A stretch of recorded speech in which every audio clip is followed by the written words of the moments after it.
manner, both with the board and fellow citizens.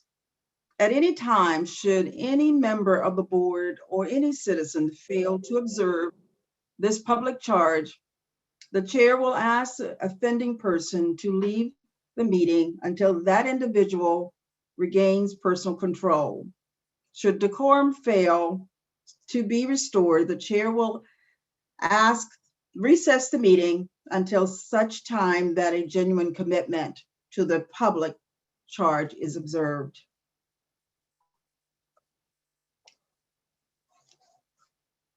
I believe I'm going to ask Commissioner Burns if you will recite the pledge for us this evening. Can you hear me? Yes. All right. I pledge allegiance to the flag of the United States of America and to the republic for which it stands, one nation, under God, indivisible, with liberty and justice for all. Thank you, Commissioner Burns. Commissioners, are there any agenda adjustments?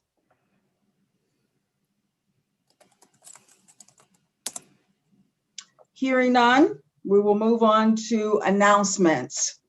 And we'll ask our clerk, Monica Toomer, if she will read the announcements. Good evening, Commissioners. I will move forward with reading the announcements for this evening. The COVID-19 vaccine waitlist information. Due to the limited supply of COVID-19 vaccines from the state, the Durham County Department of Public Health has temporarily closed its vaccine scheduling process. Citizens are encouraged to sign up for the wait list if additional vaccine doses become available. Please note, citizens will not be able to sign up unless your group is being vaccinated. To find your group, please visit www.findmygroup.nc.gov.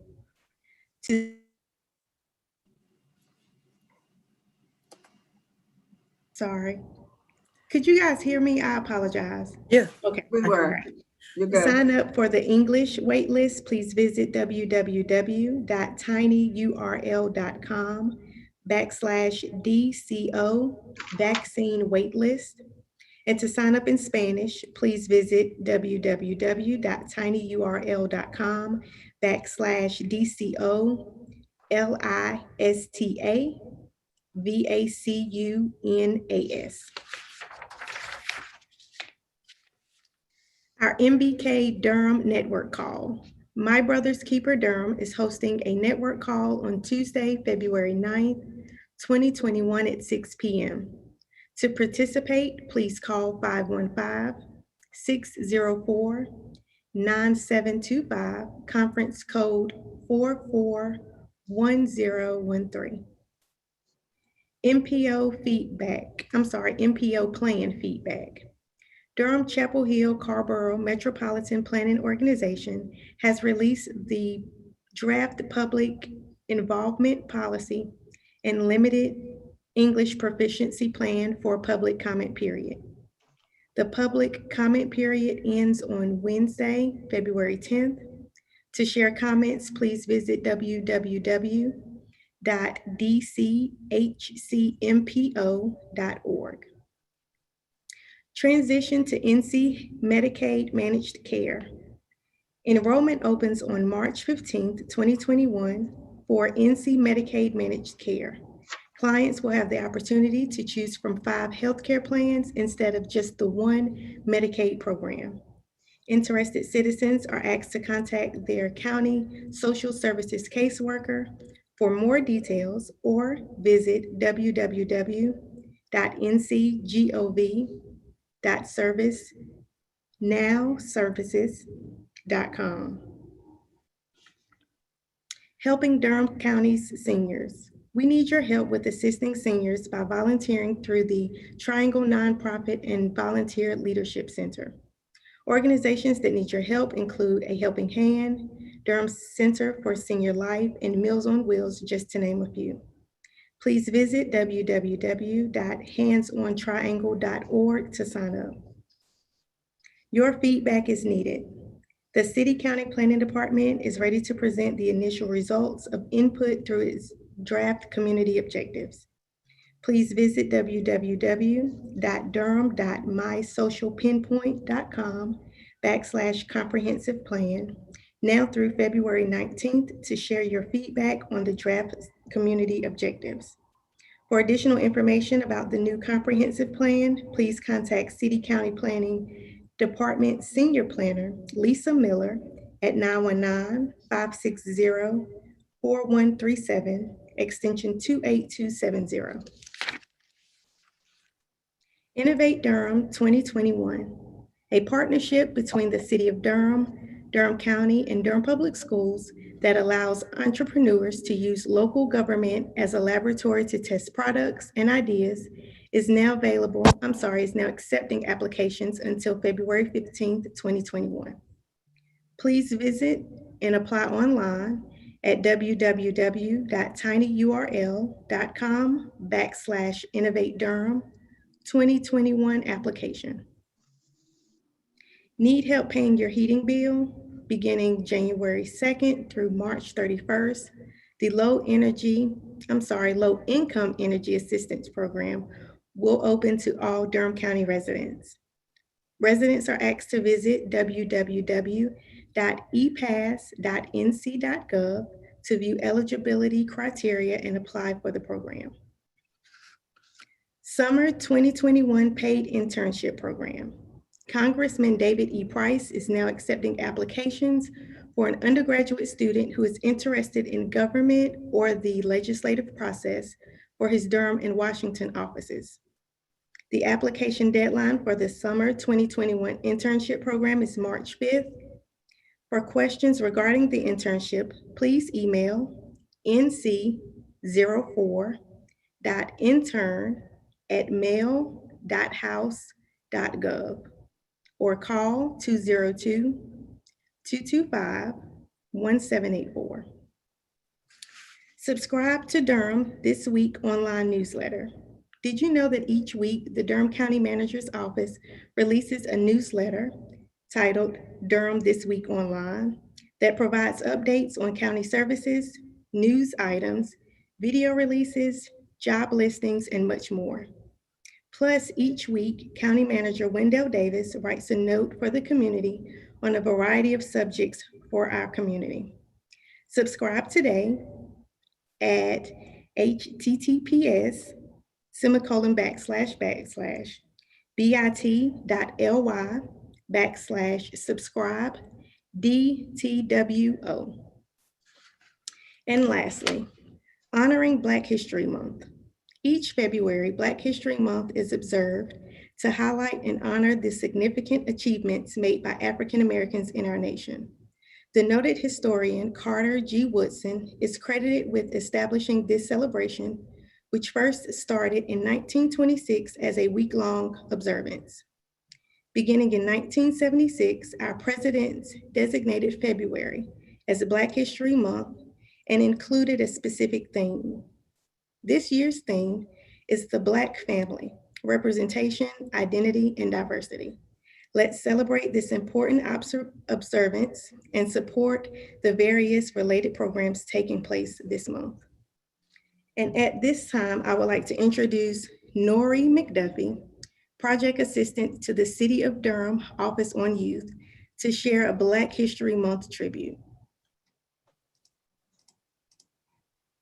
Good evening, everyone. My name is Nora McDuffie. I'm the project assistant for the City of Durham Office on Youth, and I feel so honored and appreciative to be in this space with you all this evening. Thank you so much for having me. This evening, I will be reading a poem by Elizabeth Alexander, Praise Song for the Day. Elizabeth Alexander is an American poet, essayist, and playwright. She also had the wonderful opportunity to recite the poem, Praise Song for the Day, at former President Barack Obama's first presidential inauguration. I chose this poem for two reasons. Firstly, because it is a reminder of what Black History Month is. Secondly, it aligns with my personal beliefs. Black History Month serves as a reminder for us to celebrate Black excellence all year long. that we should continuously acknowledge, bring into light all of our awe-inspiring, extraordinary ancestors, recognizing their brilliance, their wisdom, innovation and magic. As Elizabeth Alexander says in her poem, love that casts a widening pool of light. Love should be the moving force behind all of our thoughts and actions. Loving someone and bringing them into light allows them to be the whole, happiest, and healthiest selves. It gives room for growth and creativity. Not only does Black History Month bring those into light who came before us, but also celebrates those who exist now and their descendants. It recognizes their brilliance, wisdom, innovation, and magic. And now, Miss Alexander's poem, Praise Song for the Day. Each day we go about our business, walking past each other, catching each other's eyes or not, about to speak or speaking. All about us is noise. All about us is noise and bramble, thorn and din, each one of our ancestors on our tongues. Someone is stitching up a hymn, darning a hole in a uniform, patching a tire, repairing the things in need of repair. Someone is trying to make music somewhere, with a pair of wooden spoons on an oil drum, with cello, boombox, harmonica, voice. A woman and her son wait for the bus. A farmer considers the changing sky. A teacher says, take out your pencils, begin. We encounter each other in words, words spiny or smooth, whispered or declaimed, words to consider, reconsider. We cross dirt roads and highways that mark the will of someone and then others, who said, I need to see what's on the other side. I know there's something better down the road. We need to find a place where we are safe. We walk into that which we cannot yet see. Say it plain, that many have died for this day. Sing the names of the dead who brought us here, who laid the train tracks, raised the bridges, picked the cotton and the lettuce, built brick by brick the glittering edifices they would then keep clean and work inside of. Praise song for struggle, praise song for the day, praise song for every hand-lettered sign, the figuring it out at kitchen tables. Some live by love thy neighbor as thyself. Others by first do no harm or take no more than you need. What if the mightiest word is love? Love beyond marital, filial, national. Love that casts a widening pool of light. Love with no need to preempt grievance. In today's sharp sparkle, this winter air, anything can be made. Any sentence begun. On the brink, on the brim, on the cusp. Praise song for walking forward in that light. Thank you. Thank you so much, Mr. McDuffie and Chair Howerton. That concludes our announcements for this evening. Thank you, Monica, so much. And thank you, Mr. McDuffie. Thank you for an incredible, incredible poem. I am so honored that you accepted our invitation to give us words this evening. And I am just so proud of you. Commissioners, I want to give you an opportunity to if you have comments. Commissioner Alam. Madam Chair, this isn't an announcement, but it's a point of personal privilege to let you know I'm going to probably be off camera for this meeting. I unfortunately suffered a concussion this morning, so I have to stay off screen. So I'm just going to be dialed in. Well, we pray that you'll be fine. You'll be okay. Thank you. Okay. Anything else, Commissioner Alam? I mean, Commissioner Burns. I just want to say this is the second time that Mr. McDuffie has come before us, and as always, I'm pleased as punch to have our young people to just come forth and be willing to do a poem and to acknowledge Black History Month. I think sometimes some people take for granted because it comes around every year, and we fail to recognize that Carter G. Woodson went to the mat for Black History Week and Black History Month so that we can sit here and we can acknowledge it and we can take it in. And so for me, it does my spirit good to see somebody much younger than me taking it very seriously, taking it very earnestly, and choosing a poem that spoke to each one of our hearts. So again, Ms. McDuffie, I tell you, each time you come here, I have high expectations. So you keep doing well. I'm just gonna keep being harder on you. So thank you. And you be harder on the person that's 10 years younger than you or 20 years younger than you, because what we don't want to do is have Black History Month go away, as our Lieutenant Governor would like to see it go away. So thank you. Thank you, Commissioner Jacobs. Did I see your hand? Yes, I just also wanted to thank Mr. McDuffie for bringing that to us. And it really struck me how also poetry and art can say things that, maybe just talking about a specific person, like we sometimes do with Black history, how can be even more powerful, like we just heard with the young poet laureate at the Biden administration inauguration. But I also found myself with that poem, it just felt even more poignant too with COVID, the things that we have been missing that you were talking about in your poem as well. So thank you so much for bringing that back to us, and the preciousness of also each person and all of the history that is embodied within each person. Thank you. Thank you, commissioners. Black History Month is, there's so much wrapped up in that 1 month when you talk about the history of Black and African Americans around social justice, education, you name it, inventions. There's so much there that sometimes it seems insulting that it's only celebrated 1 month.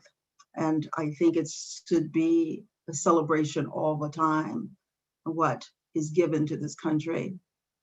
And again, Mr. McDuffie, thank you so much. We will move on.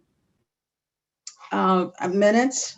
Commissioner, the board has before you the January 25th and the 27th regular session minutes for approval. Were there any comments or additions? If none, I will accept a motion for approval. I'll make a motion that we accept the minutes. Second. So we have a motion by Commissioner Burns, second by, who made the second? I did. Commissioner Lam, you just can't see her. Commissioner Lam. Yes. I'm sorry. She's still there. I'm still looking for her. I'm still with you. Thank you. It's been moved and second. Now we'll have a roll call vote by the clerk. Commissioner Alam, Yes. Commissioner Burns, Aye. Commissioner Carter, Aye. Vice Chair Jacobs, Yes. and Chair Howerton.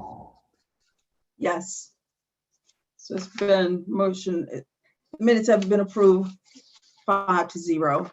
Thank you. Now, commissioners, we have ceremonial item. Tonight, we have an item which is Durham County's proclamation to establish a new county holiday in recognition of Juneteenth. And I will read the proclamation. It's a little bit long, but it is so important that we do this. So, proclamation establish a new county holiday in recognition of June 10, 2021.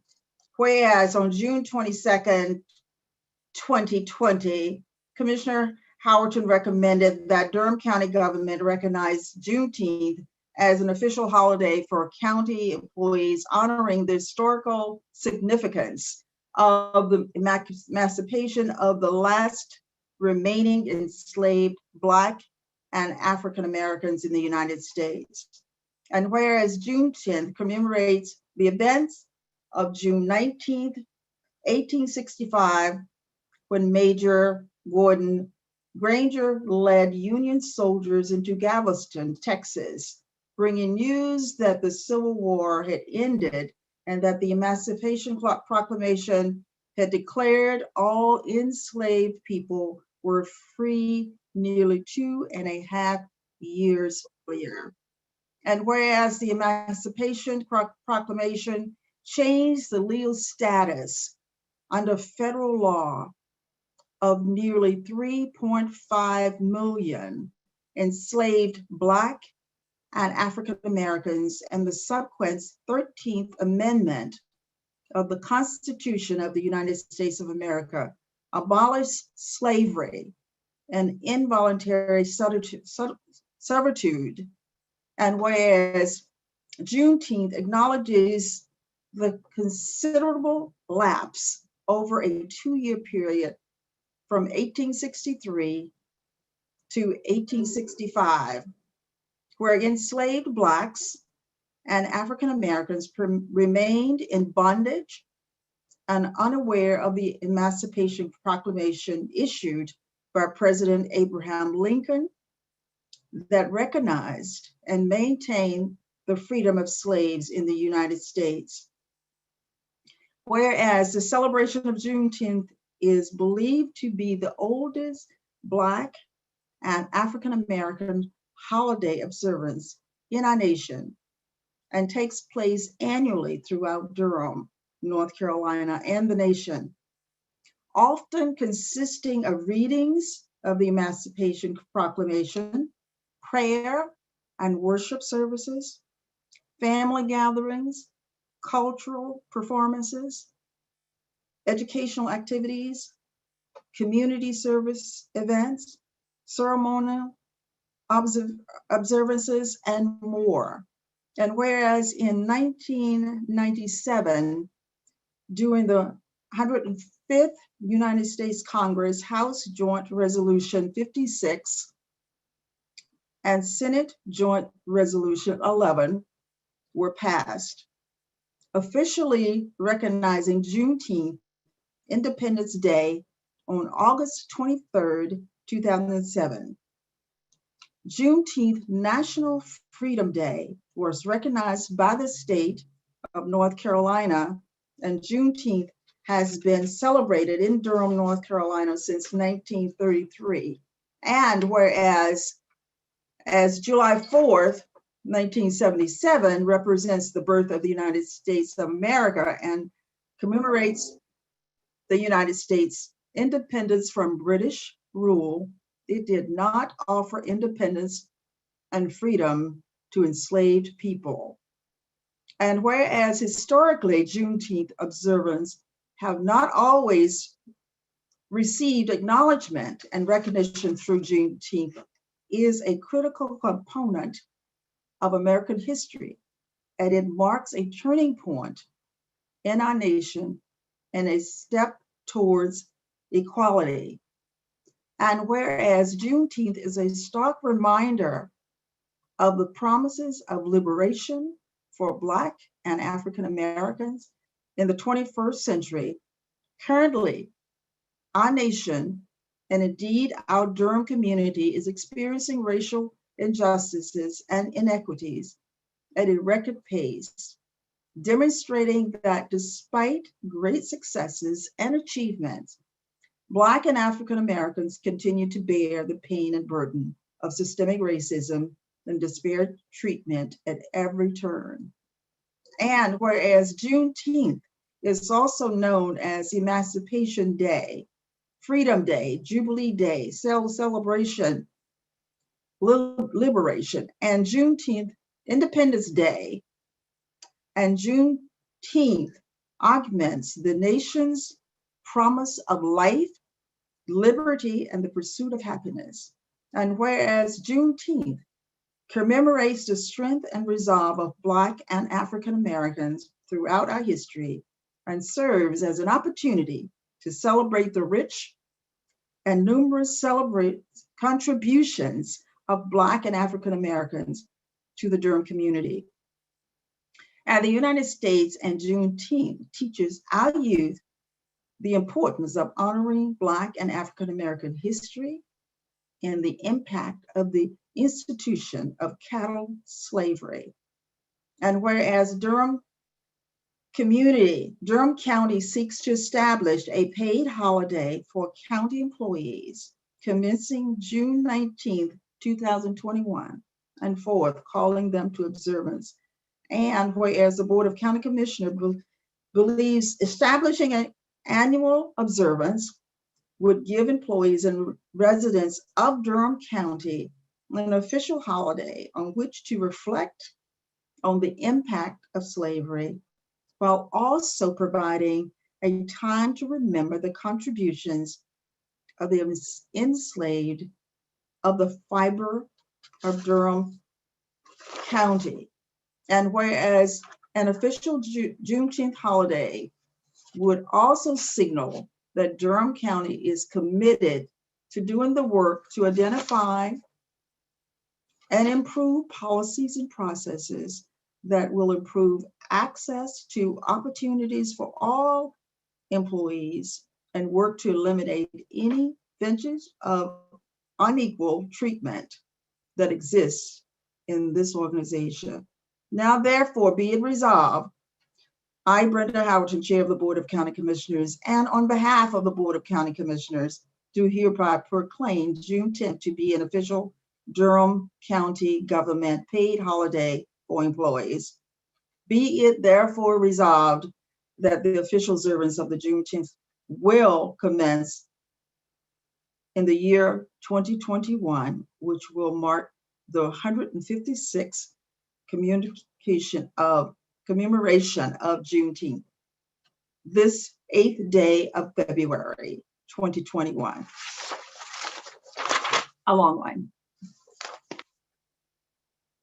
Thank you. Chair Howerton, I would like to Yes. state that we have Ricky Stevenson on the line, along with Gloria de los Santos on the line. Thank you. So if Ms. Stevenson would like to speak.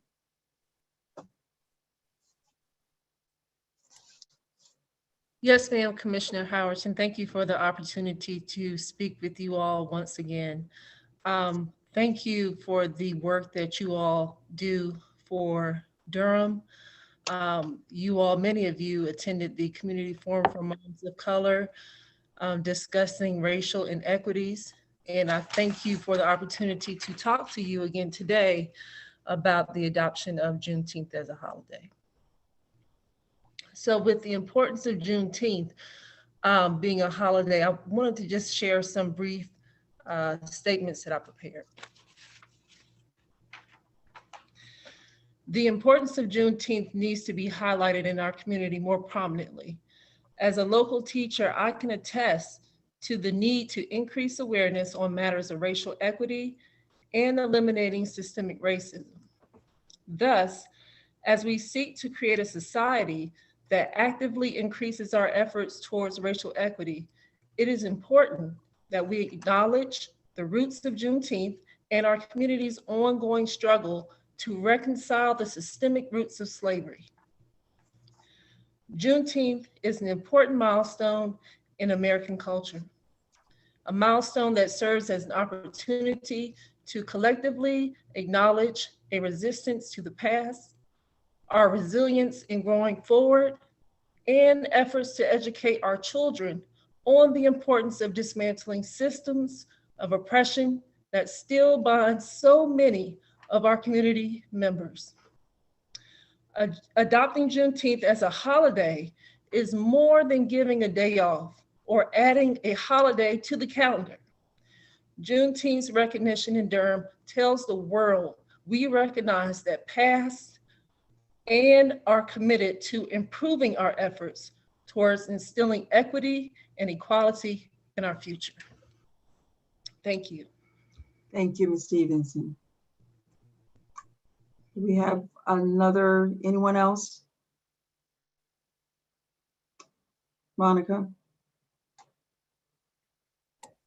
My apologies, Chair Howerton. We were having a little technical issue in the chambers. I apologize. I'm sorry, Gloria de los Santos. I'm here. Thank you, Commissioner Howerton and Commissioner ladies. How are y'all doing this evening? On behalf of Action NC Rage members statewide organization, we want to thank you for passing this proclamation. We also would like to thank, as my colleague said, Ricky, she's a part of our organization as well. I want to thank you again deeply and share the reasonings why we think it's really important for this proclamation to be passed. For me, it's more personal. Growing up in South Carolina, I did not hear anything about Juneteenth until I went to college. Like so many others, we weren't taught a lot about slavery, nor the emancipation of freed slaves. The passing of this proclamation shows the unity that we have here in Durham and sets the tone for other cities and counties and states in North Carolina to do the same thing.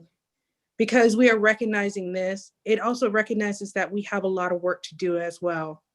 With the recent altercations in our communities of color, demonstrations against police brutality and police killing African Americans, and growing recognizing systematic racism in our nation and institutional racism as well, Juneteenth was brought to the forefront. The importance of this resolution and possibly importance of this resolution, Juneteenth as a paid holiday for county employees, is to commemorate the emancipation of slaves in the United States. I would also like to concur with my colleague, Ricky, that it shows how to dismantle racism in our communities of color. And not only that, it shows the unity that this can be done in our school systems as well. The passing of this proclamation not only is a commemoration, but it starts the healing of deep-rooted racist history in Americans' culture and ideology. As a community, we must dig deeper and deeper until those roots are rooted out. Even though the passing of this resolution is wonderful, it starts to dismantle and recognize that we have a lot of work to do to destroy centuries of deep-seated racism that probes our communities of color.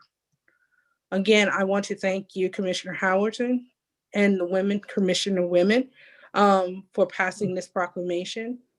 And let's make this a start of healing the racial oppression that affects communities of color. Thank you. Thank you, Ms. Santos.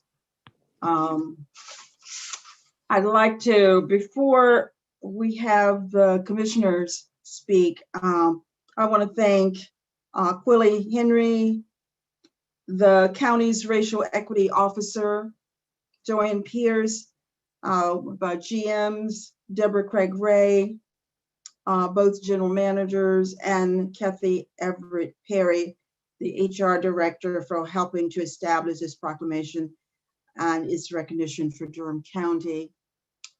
So if they have comments.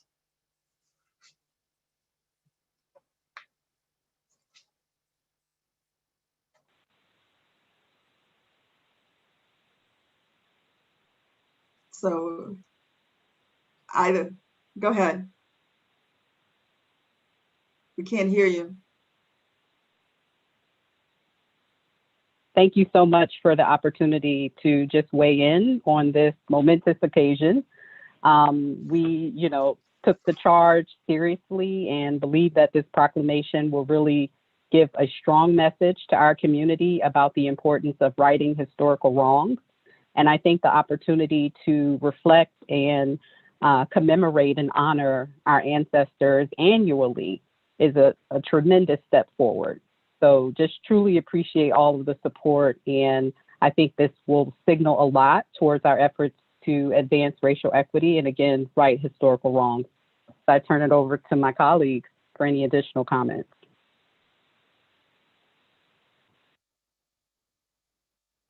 I do not have any, but thank you. I'd just like to thank everyone on the committee. I think we worked well together. We had a common purpose. We knew it was important to our community. And so again, we're just happy that we have brought something that's acceptable to you. Thank you.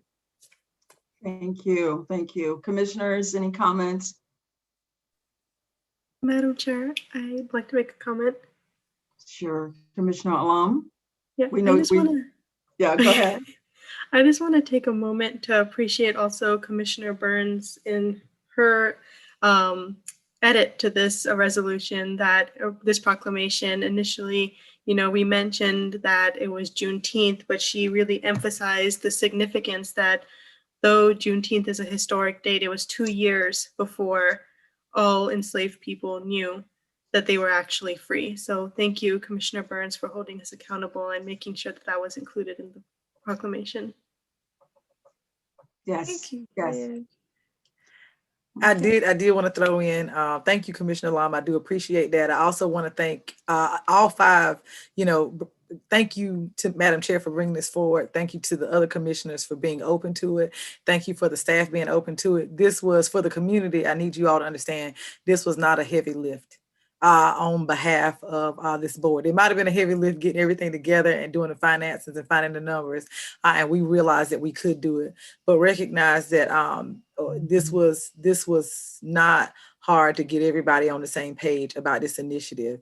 So I did want to point that out. And lastly, I will say, I don't want to be the commissioner that tells you what to do with your day off, but I often tell people the same way we treat MLK, it is not a day off, it is a day on. And so I'm hopeful, like Commissioner Long pointed out, it did take this long. So we all know that change takes time. So in the spirit of, Martin Luther King's birthday, and people often say it's not a day off, it's a day on. I just want you all to think about a quick sentence of his.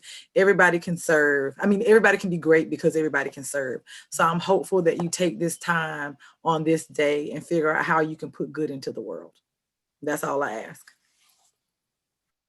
Thank you. Thank you. Commissioner Jacobs?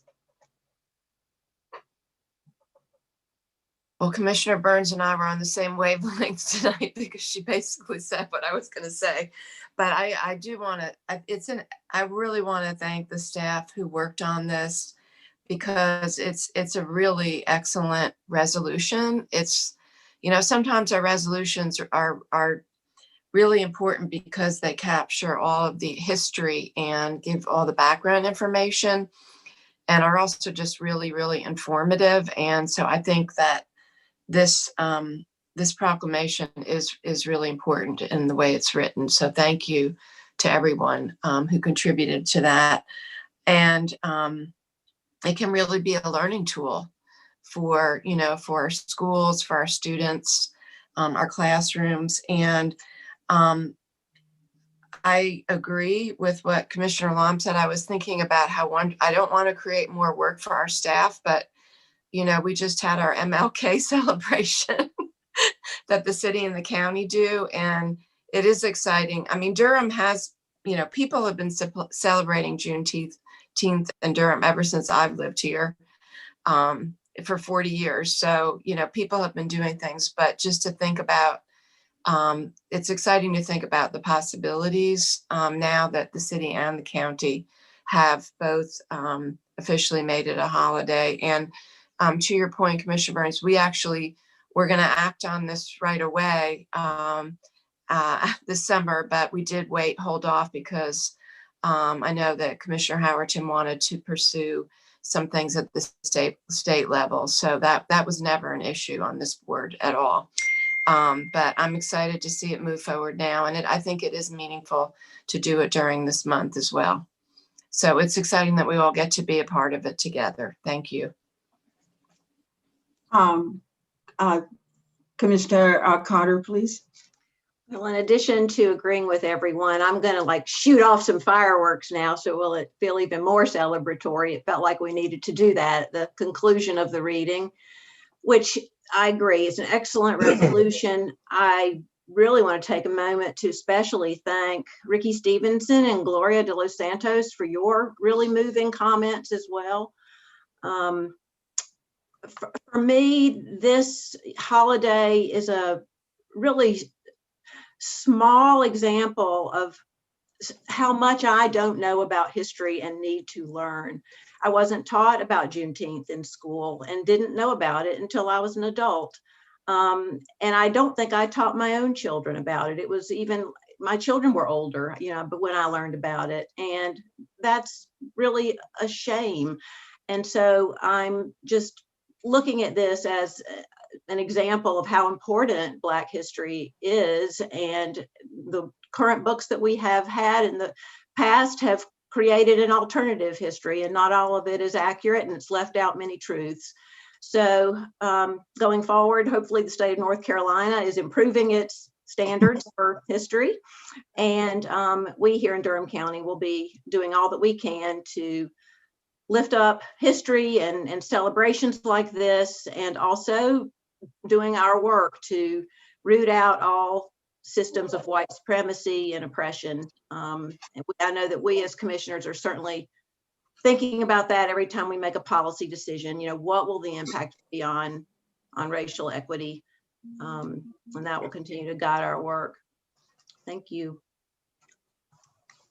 Thanks to all my commissioners. This is an extraordinary event for us to put forward. And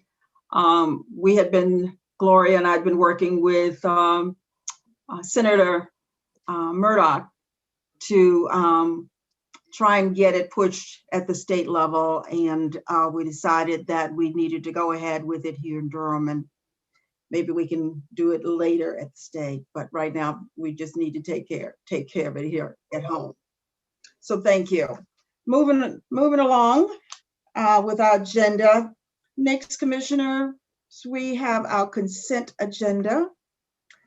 We have 18 items on our consent agenda. Item 21086 is the only new addition. All other items were discussed during the February work session.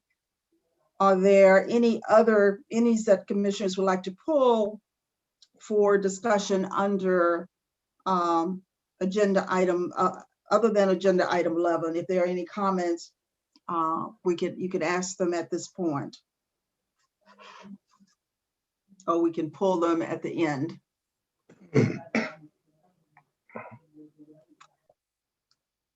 If there are none, I will ask the manager if he will go through our consent items.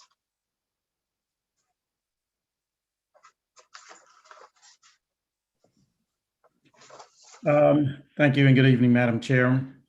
Item 0018 is a budget ordinance amendment recognizing $8,540 from the Department of Health and Human Services for our Public Health Department, the LTAT branch. Item 0028 is the approval of a contract with W.K. Dickerson for nutrient management. Item 0029 is a capital project amendment, increasing our convenience sites upgrades in the amount of $3.6 million.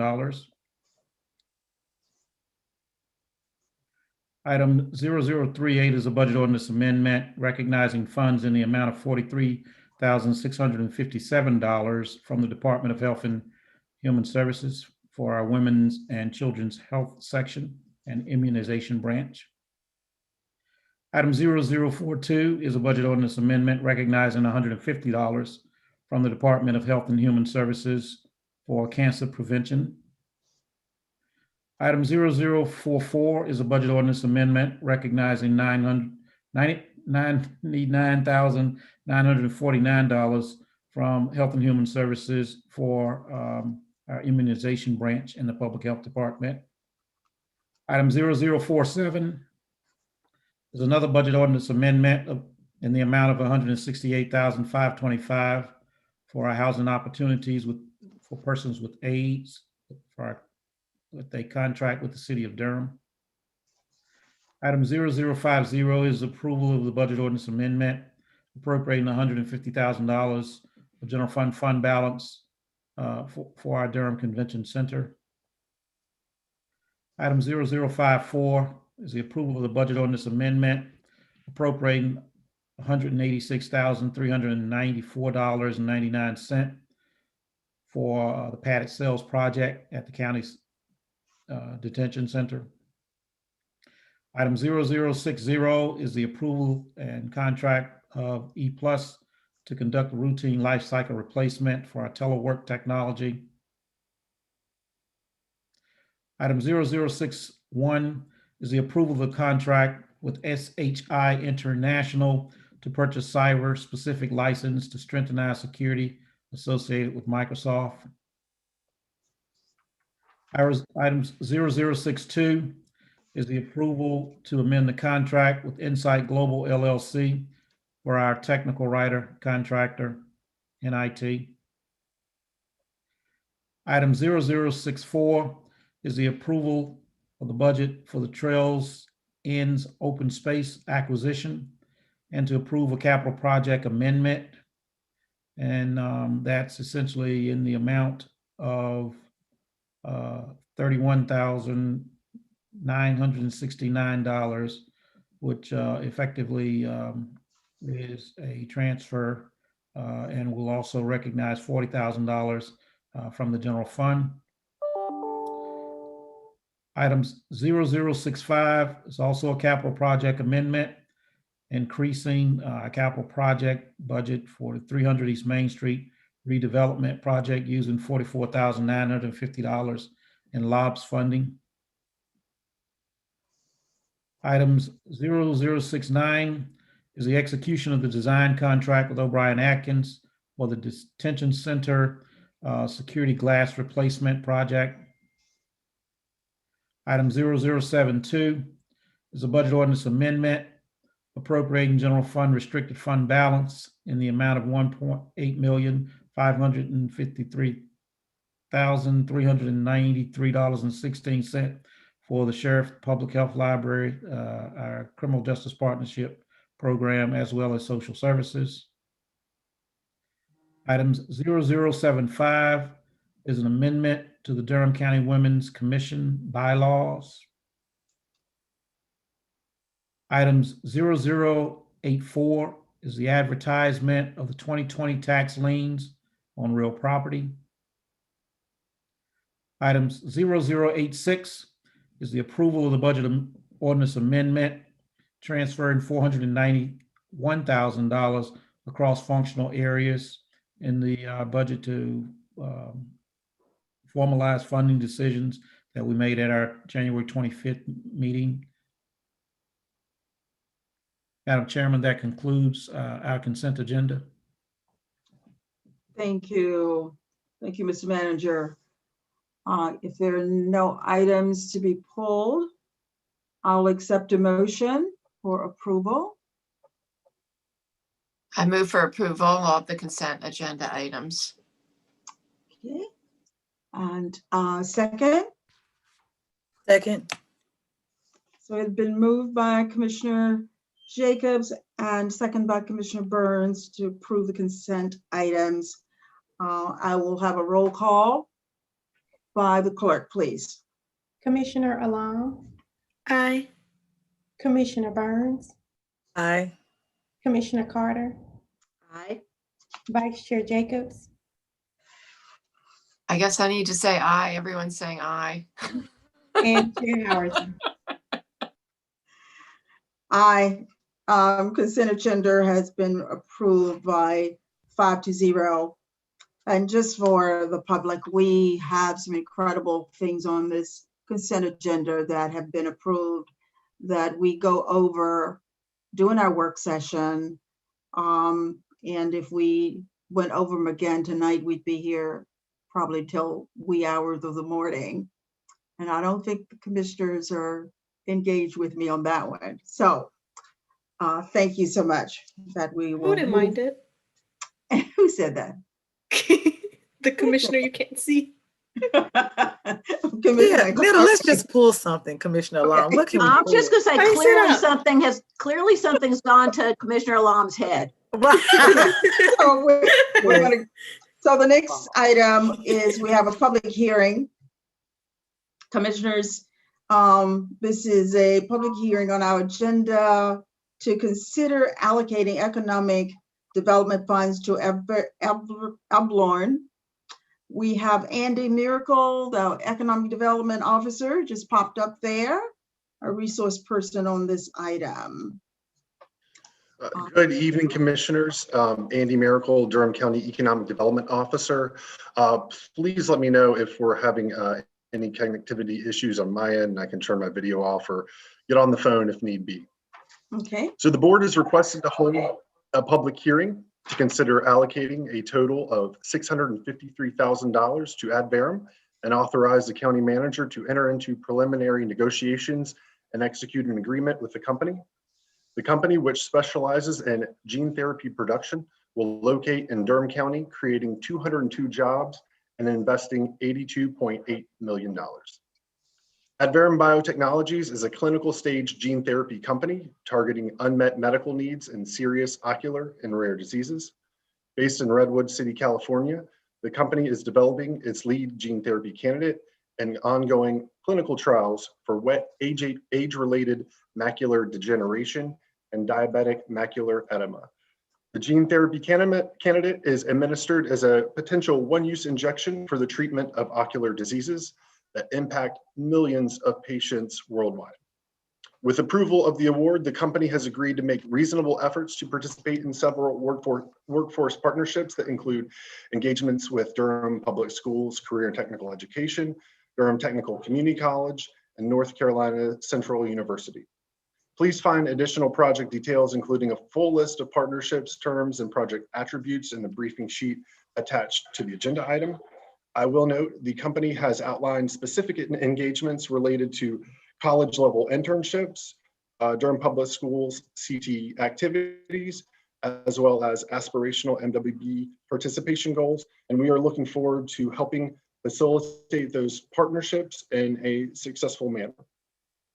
Ad Verum Biotechnology's new presence in North Carolina will be facilitated in part by a job development investment grant approved by the state's Economic Investment Committee on January 7th.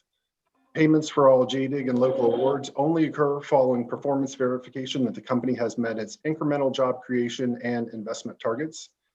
The anticipated revenue that the project will generate is at least twice the size of the proposed local award, and payment to the company occurs only after the annual verification of job and investment criteria starting in 2022. Staff is recommending that the county provide $653,000 in economic development investment funds to Ad Verum, subject to performance goals being met by the company related to timing and amount of investment, employment creation, and maintenance of the created jobs, as well as partnership engagement criteria. The public hearing has been advertised as required by law. That concludes my comments, and I will note that we do have representatives from the company joining us tonight to make comments, and I can introduce them at the appropriate time. Thank you.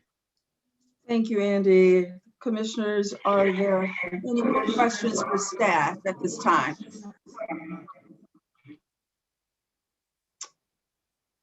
Commissioners, Commissioner Jacobs. Thank you. And Andy, I just had a question about the briefing sheet in terms of the jobs, the qualifications for each of the levels of jobs. You included master's degrees for all of them, and I just wanted to get clarity. I didn't know if that was maybe just a misprint. For instance, even the warehouse positions, it says high school degree, GED, then it says master's degree. So can we just get clarification on what is the skill set that is required for each of those levels of jobs? Yeah, absolutely. I can follow up to confirm that information if we're not able to confirm that with staff tonight. Okay. Thank you. And I did want to say I appreciate that you have included some concrete deliverables related to some of the, some of the priorities that we have in our policy with, the 4 job fairs and 3 paid internships and the, minimum of 2 programs, and then also the MWBE goal of 10%. So I appreciate you moving towards getting very concrete deliverables on those. So thank you. Yeah, absolutely. And I certainly want to thank the company for working with us through that process. Any other commissioners have comments before I open the public hearing? Okay, hearing none, I will open the public hearing. We have speakers, Miracle, Andy, if you would like to introduce your other speakers.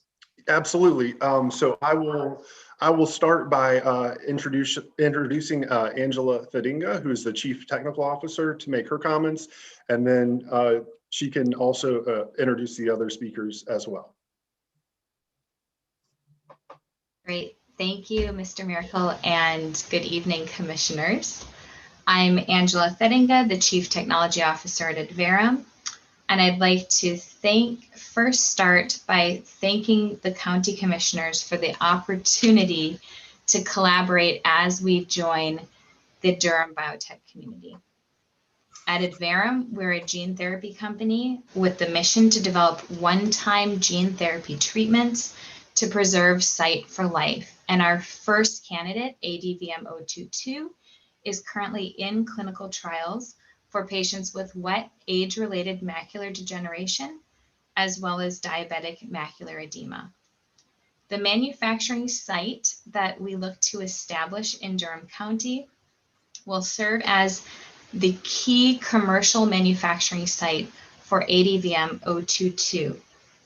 At Adverum, diversity and community are embedded in our culture. And we look forward to building partnerships based on the commitments that we've outlined in our engagement plan in the briefing document attached. As I mentioned, we have a strong commitment to diversity in our hiring and our contracting and purchasing. And we show our commitments to the community both through our environmental commitments and our commitments to education. So I'd like to invite Heikki Joutijärvi, our VP of Manufacturing and Supply Chain, to outline our diversity and environment commitments.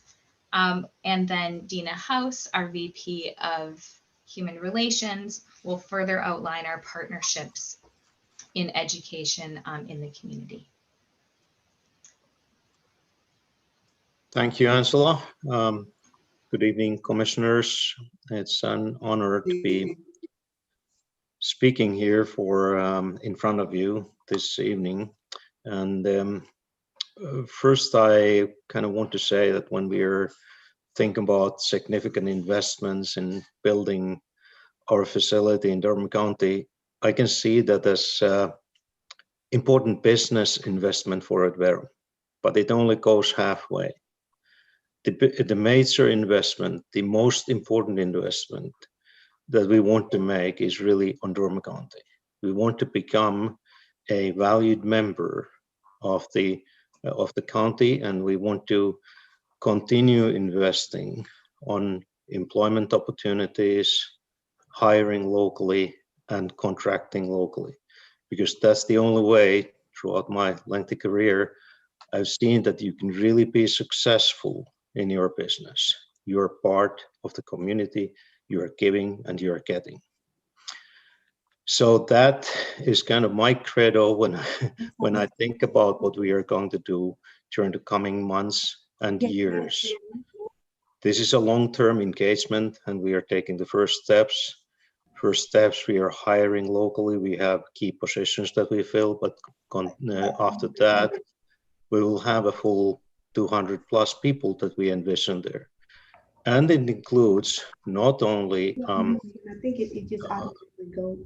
It includes the degrees that are we are a high-tech company. We have master's degrees, but absolutely we have positions that don't require advanced degrees. So that will the whole spectrum from vocational education all the way, of course, to the post-grad degrees is something that we need. So that's our commitment, that's our need, and that's what we want to bring there.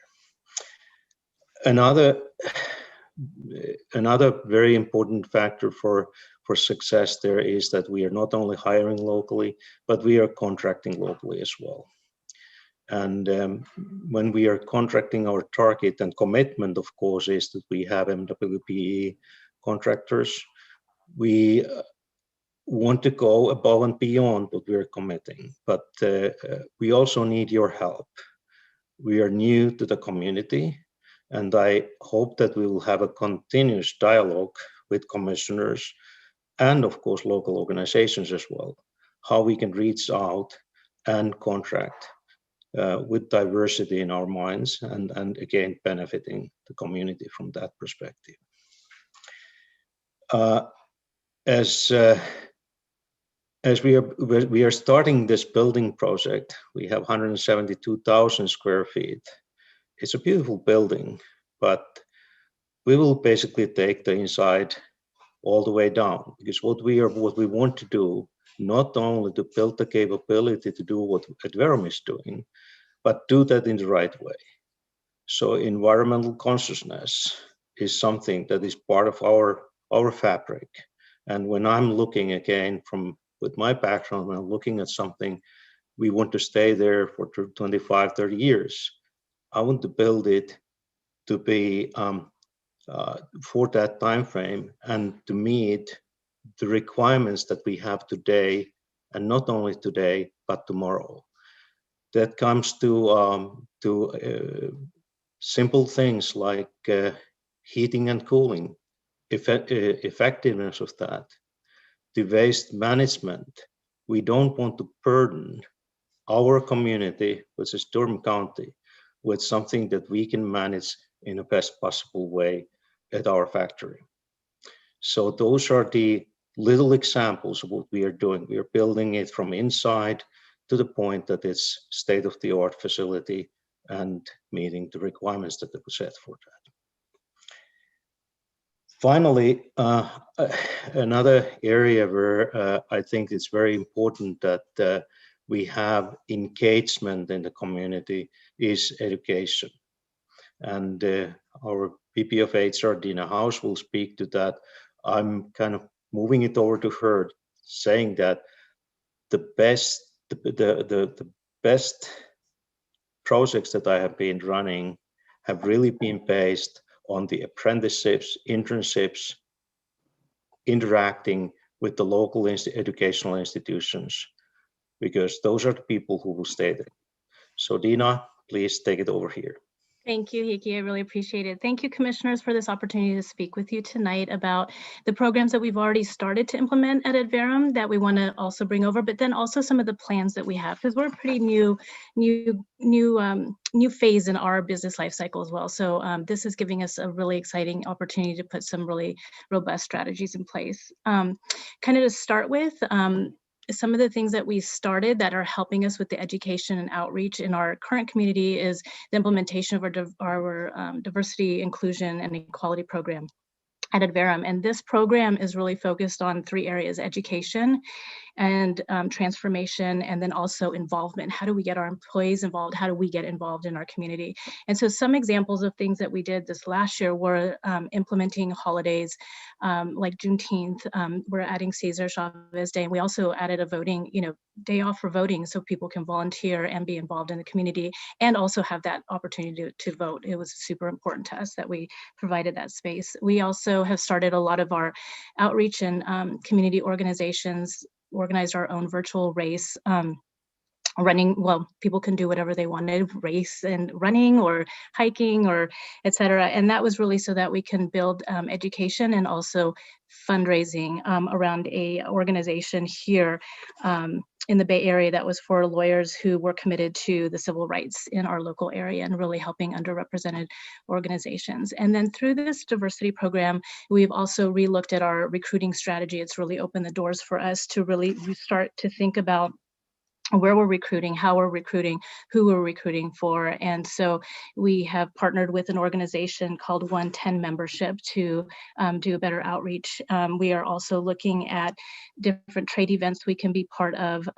We have really looked at, and this might help Mr. Miracle in sort of what we're doing with our job requisitions, really re-looking at how they're written and what their purpose is for each job, and really making sure that they are fully inclusive. And so we do have positions currently, and we do plan on having positions that do not require a high school diploma, and that range from no degree through high school, through vocational apprenticeships, through maybe college and extended degrees. So we will have that full range, and we do currently have that in our structure.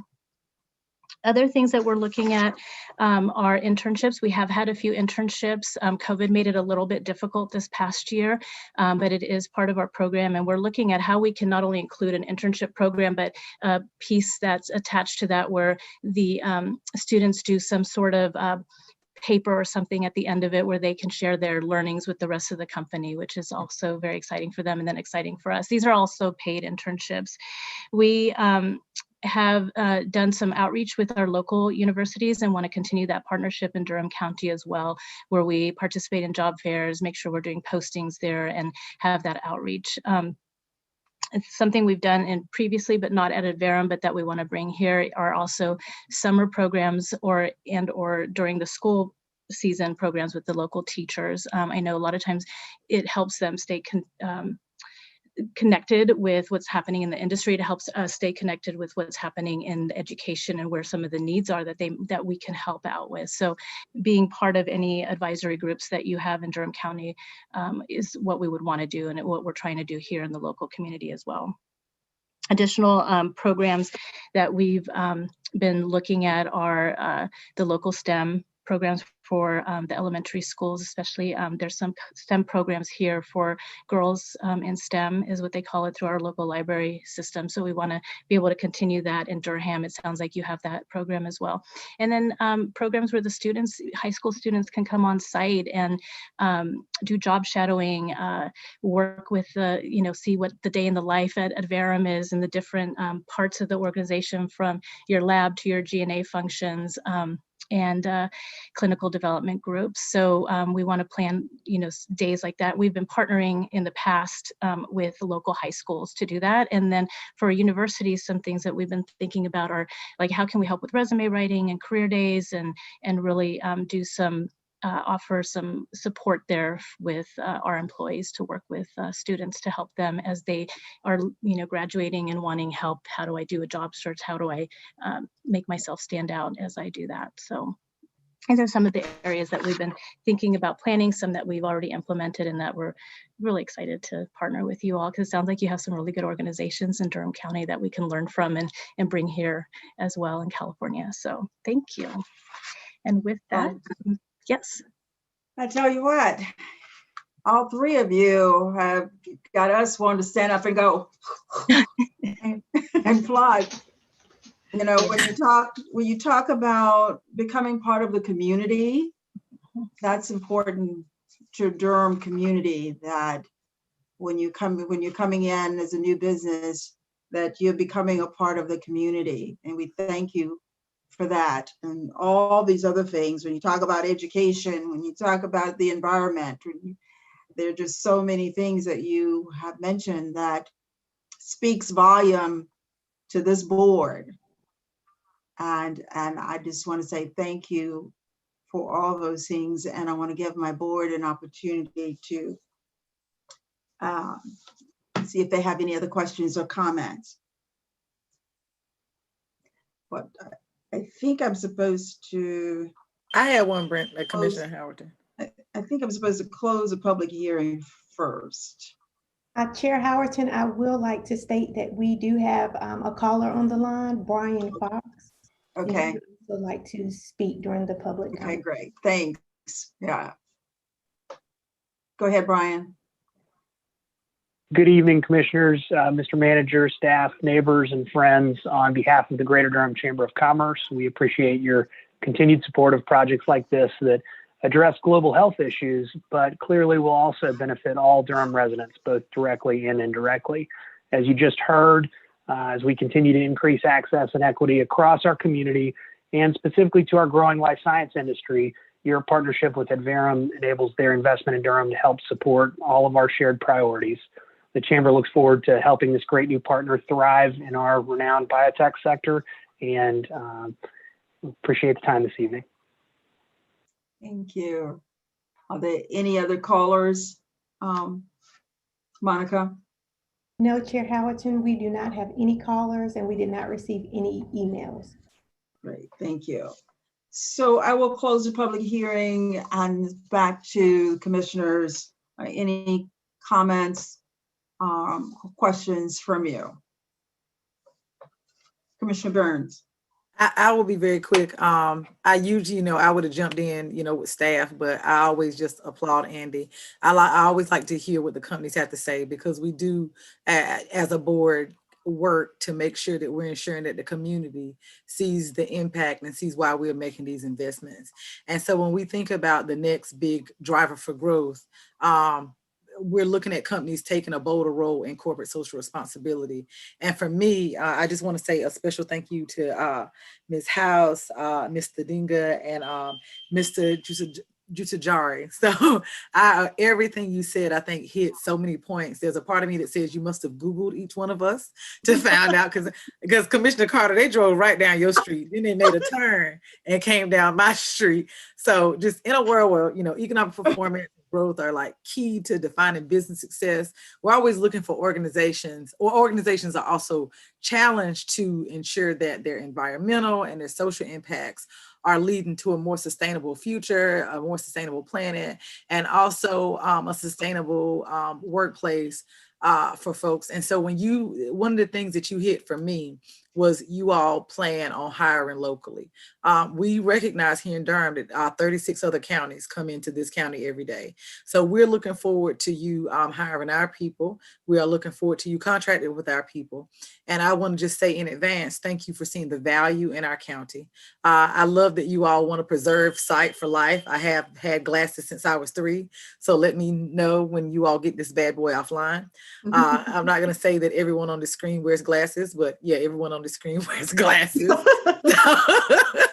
So I look forward to working with you all. And in the event, you run into a snag where you're trying to figure out, okay, how are we going to hit this mark? Recognize that you have 5 people that were elected to office that know this community, love this community, and want to work with you in tandem to make sure you hit those marks for the internships and with the teachers. So we look forward to you moving here, and please just continue to engage us. And thank you for thinking that our people are the right people for the job. Thank you. Commissioner Alam. Thank you, Madam Chair. I'm back on the camera because I just wanted to be able to share, I share the sentiments shared by Chairwoman Howerton and Commissioner Burns that, when we have these meetings with Andy to learn about the companies that come, and thank you so much to Andy and the staff that have brought us to this point to be able to have amazing companies pitching themselves to Durham, is we have these meetings and we always get concerned that, when you talk about economic development and companies coming to Durham, there's always that worry that, is this actually going to be helping the everyday people of Durham? And we want to make sure that these jobs and opportunities are really created so Durhamites can thrive and seek these opportunities. And I could see, as Commissioner Burns mentioned, every one of us had our eyes twinkling when you guys are speaking and sharing the different initiatives and programs you're going to really practice and show that you want to be a part of Durham. And you had mentioned that you wanted help from us to become a part of Durham, but really you guys are taking the great initiative and step of coming forward with open arms to be a part of Durham. So I really appreciate that. And I think all of us were during the campaign trail.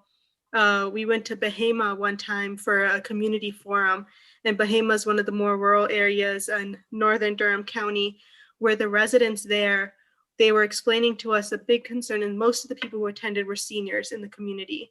And their biggest concern was, we need more companies that will provide internships to our high school students. We don't want to see our high school students left behind. So it's really great to hear you all sharing that you're going to be really investing in those type of opportunities for our youth. So thank you so much. Thank you. Okay, Commissioner Carter. I won't speak long because my colleagues have said it all so very well, but I do want to say, Andy, thank you so much for inviting these three guests, and thanks to each of you for joining us tonight. It truly helps to hear specifics about what your plans are for how you're going to work with our education system, for what you're going to do towards environmental sustainability, to what your diversity hiring plan is, a purchasing plan. So all of the details that you gave us tonight really provided a great color analysis for your team, and really glad that you're with us and want to welcome you to Durham. Your company's cool also, I will say. That gene therapy stuff is really cool. Thank you. Okay, Commissioner Jacobs.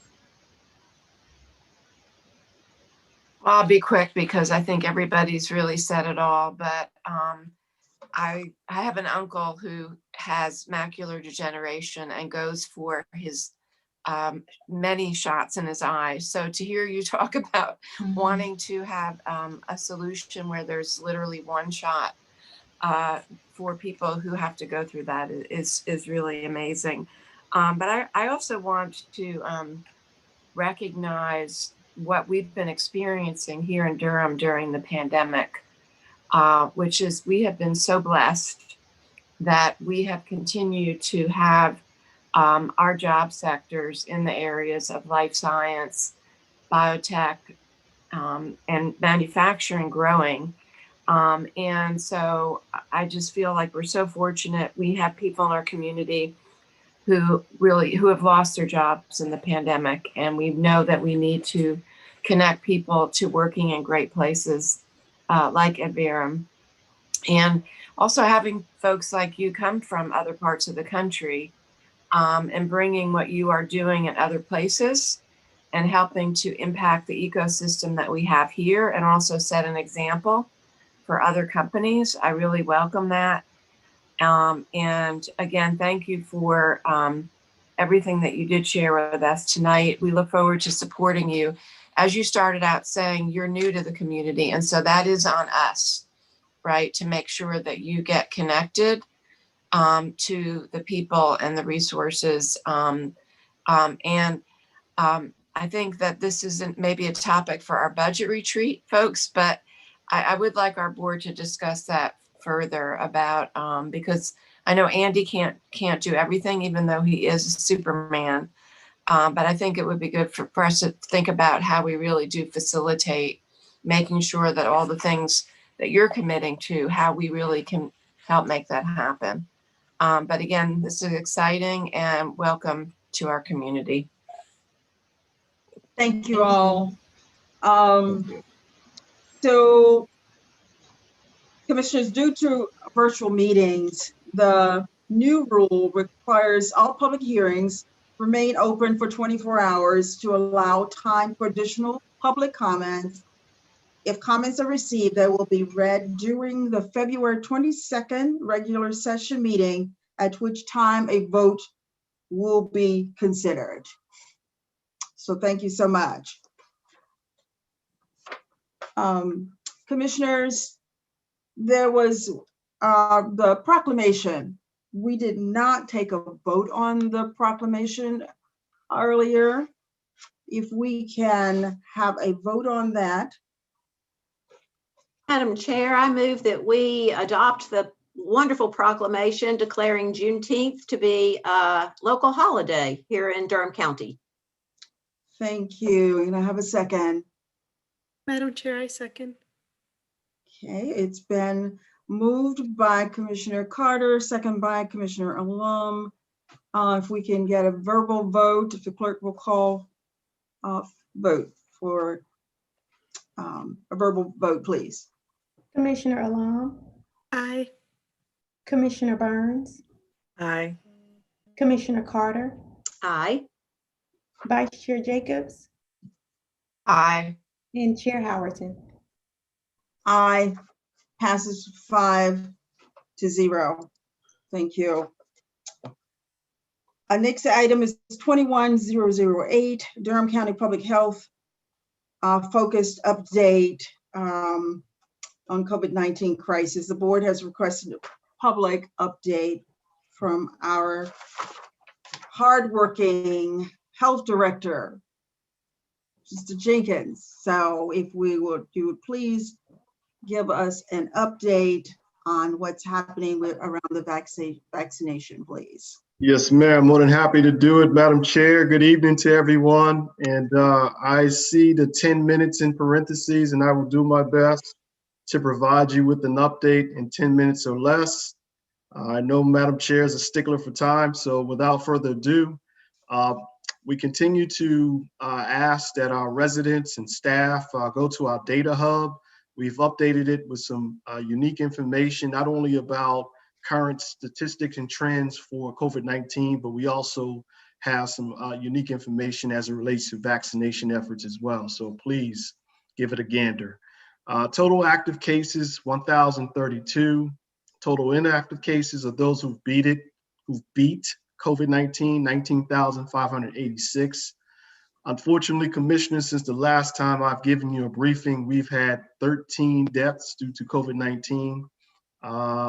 So that brings us to 193. And as always, our thoughts and prayers and meditations are with those families in Durham who's lost loved ones due to COVID-19. Total since the pandemic began, as of this date, 20,816 total cases.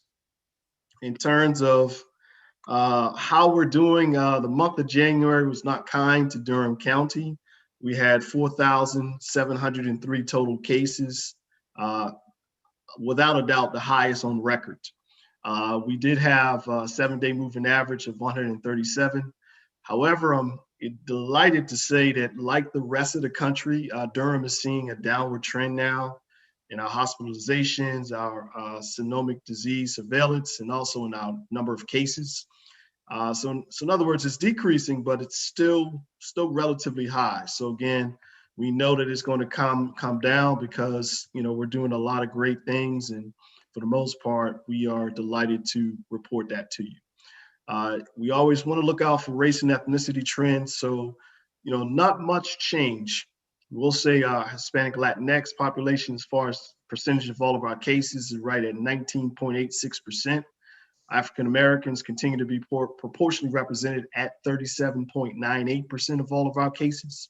A white population in Durham continues to be underrepresented at 28.32%. In terms of work and where COVID is happening, in those workplaces, we're still seeing lots of cases in nursing care facilities and correctional institutions, and also our professional and scientific and technical areas. And our clusters team, long-term care facilities, strike team are continuing to work with that, particularly around vaccination efforts inside these congregate facilities. Percent of positive labs reported for last week, or really for the past 2 weeks, commissioners, has been right at 7.7%. We're gracious enough to receive the models from Duke, and it's showing that Durham's infections at 4.9%. So again, that's great news. It really reflects what I said earlier, that we are seeing the trend start to go down. So we're delighted about that. As mentioned earlier, if you were to go to the data hub, if you can recall, at one point in time, it would show you all the places where you could get a COVID-19 test. Now it also shows where you can go to get your COVID-19 vaccinations.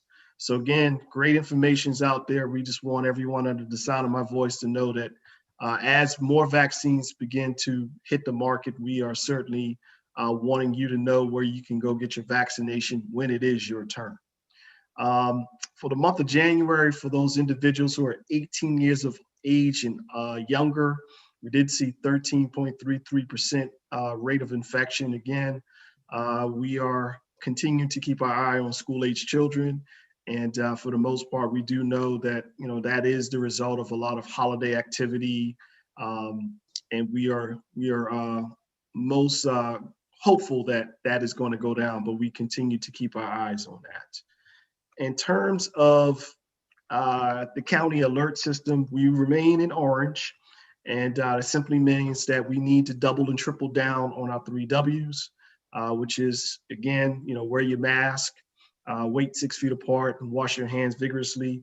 Avoid large gatherings and avoid those opportunities to congregate in settings that are not your own household. So again, an update on COVID-19 vaccines. The Durham County Department of Public Health and Duke continue to deliver vaccines, to the Durham community. As I've previously reported to the board, Durham County has received its vaccines from the North Carolina Department of Health and Human Services. It is unfortunate that we've only been guaranteed 600 guaranteed doses for 3 weeks. We received our 600 last week. We're slated to receive 600 this week, and we will receive 600 next week. I am delighted to report that we have received what they call equity doses in the amount of 700 additional doses. And that is really targeted for our seniors who are 65 years and older, and our marginalized populations, i.e. our Black and our Brown residents of Durham County. We are definitely working hard to make sure that this population is vaccinated. And I'm also delighted to report that we're doing a very good job. Contrary to what some reports may say, Durham County's numbers are really, really above that of the states as far as our rate of penetration, as far as doses that have gone out. Durham has administered 50,456 total doses to date. First doses were 36,634. Second doses, 13,822. So again, our percentage of first doses administered is 11.4%. Second dose is 4.3%. But again, that doesn't really paint the picture. And for the most part, our utilization rates for vaccine administration, again, for Asian population, 2.48% for North Carolina, 5.8% for Durham County. Our Black population, 13.51% for North Carolina, 21.92% for Durham County. Our Latinx population, I'll be the first to admit, we have a lot of work to do, and we're committed to doing it. State of North Carolina, 2.34%, Durham County, 3.9%, and our white population is where we're a little behind the state, 7.94% for the white population. For state, 67.24% for Durham County. But again, that's for first doses, and that's what they're really focusing on.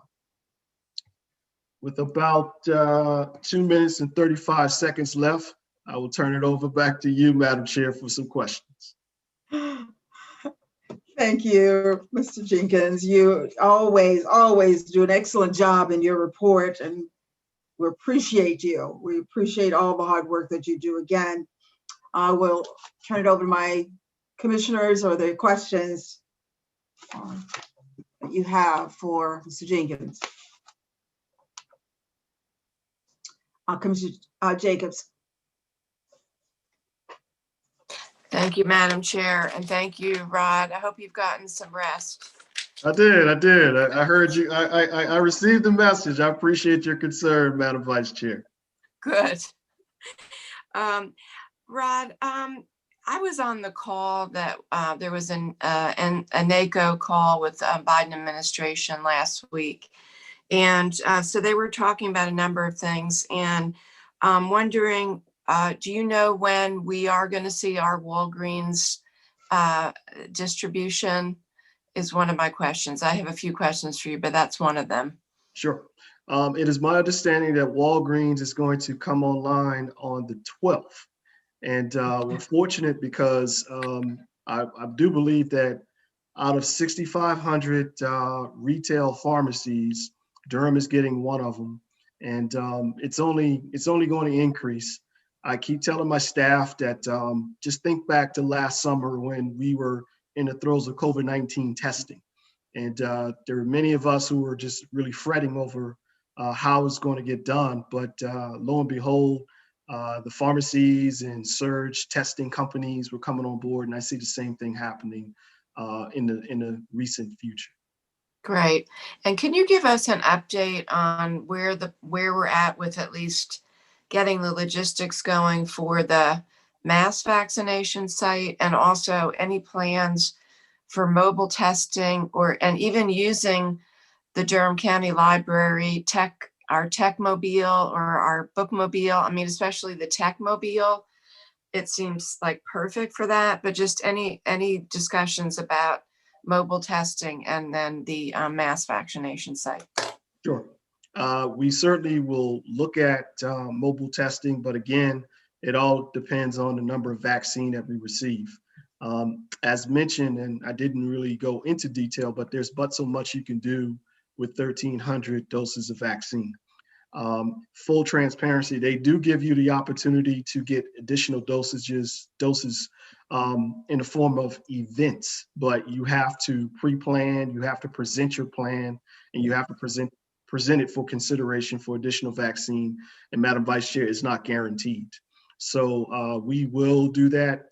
We have received an outpouring of ideas from concerned residents, and we're appreciative of all of it. However, these are the parameters that we're just faced with at present as far as the limited amount of vaccine that we've received. But again, the additional 700 doses, we're really trying to be as creative as we can. My main concern as public health director at present, ladies and gentlemen, is staff. And I'm seeing a lot of burnout, and it's my duty to really look out for staff. We have nurses that have been doing vaccinations for several weeks, long hours. And, we're going to do what we can to really bring some respite to them. I'm just talking about vaccinations, but keep in mind, these are the same nurses that have been doing COVID-19 testing and surveillance for a very long time. But to get to your additional question, Madam Vice Chair, as far as mass vaccination, a bit of not so good news. I have been told that the state-sponsored mega site, that is the partnership with State Office of Emergency Management, partnership with Duke, that has been on pause. That has been paused because they're not going to bring it back up until there are adequate supplies for first and second doses. So I just wanted to make sure I provided that update as well. It's not necessarily the best news that we want to hear, but I'm confident that when supplies become a little bit more robust, that is going to go back on, but planning for that has been paused at this time. Okay, that is not good news, especially with we have a resolution to consider for vaccinating our school employees. So that would be part of that process. But I will say, Madam Vice Chair, again, as a part of the event planning, it's not out of the question. It's just a matter of really just making sure that it's planned correctly and being able to substantiate the need for the additional vaccine with the state. But again, we're really tethered by the allotments that we receive from the North Carolina Department of Health and Human Services. Okay, thank you, Rod. Yeah, thank you, Commissioner Jacobs. And Rod, just quickly, in the regard of the burnout, even if we open the mega center, where would the staff come from to be able to man that? Our staff are getting burnt out, so where would the staff come from? Thank you so much for that question, Madam Vice Chair, Madam Chair. That is really a state-supported endeavor. Okay. So as we were told, the state would man it, be it with volunteers or be it with state-supported assets. So that was one sigh of relief for the staff that we didn't necessarily have to man that. But again, we have committed to, taking care of our residents, but we're still delighted to report that even though we have paused active scheduling, we're still able to really get all of our pre-scheduled residents to our Southern High School site. And again, of course, with the thought that school might go back in session, we are planning for additional sites that we could stand up in case we have to leave Southern High School. But right now it's working out perfectly. And there are plans in place, as I've reported to the Board of County Commissioners, in case, the switch goes off and, we do bring teachers into phase 2. We do have plans to vaccinate our teachers effectively. And that is being actively done, planned with by DPS and Duke, and a partnership with Duke, the Department of Public Health. So we have plans in place. We just need vaccine.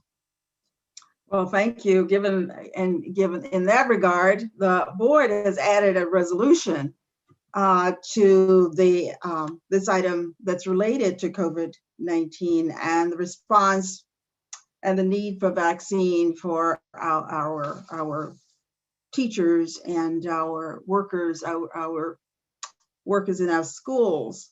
And I think I'm just trying to figure out, Commissioner Burns, would you like to read that? I'm certainly happy to take a stab at it, absolutely. Durham Board of County Commissioners resolution, shots for a safe return supporting a vaccination of school workers.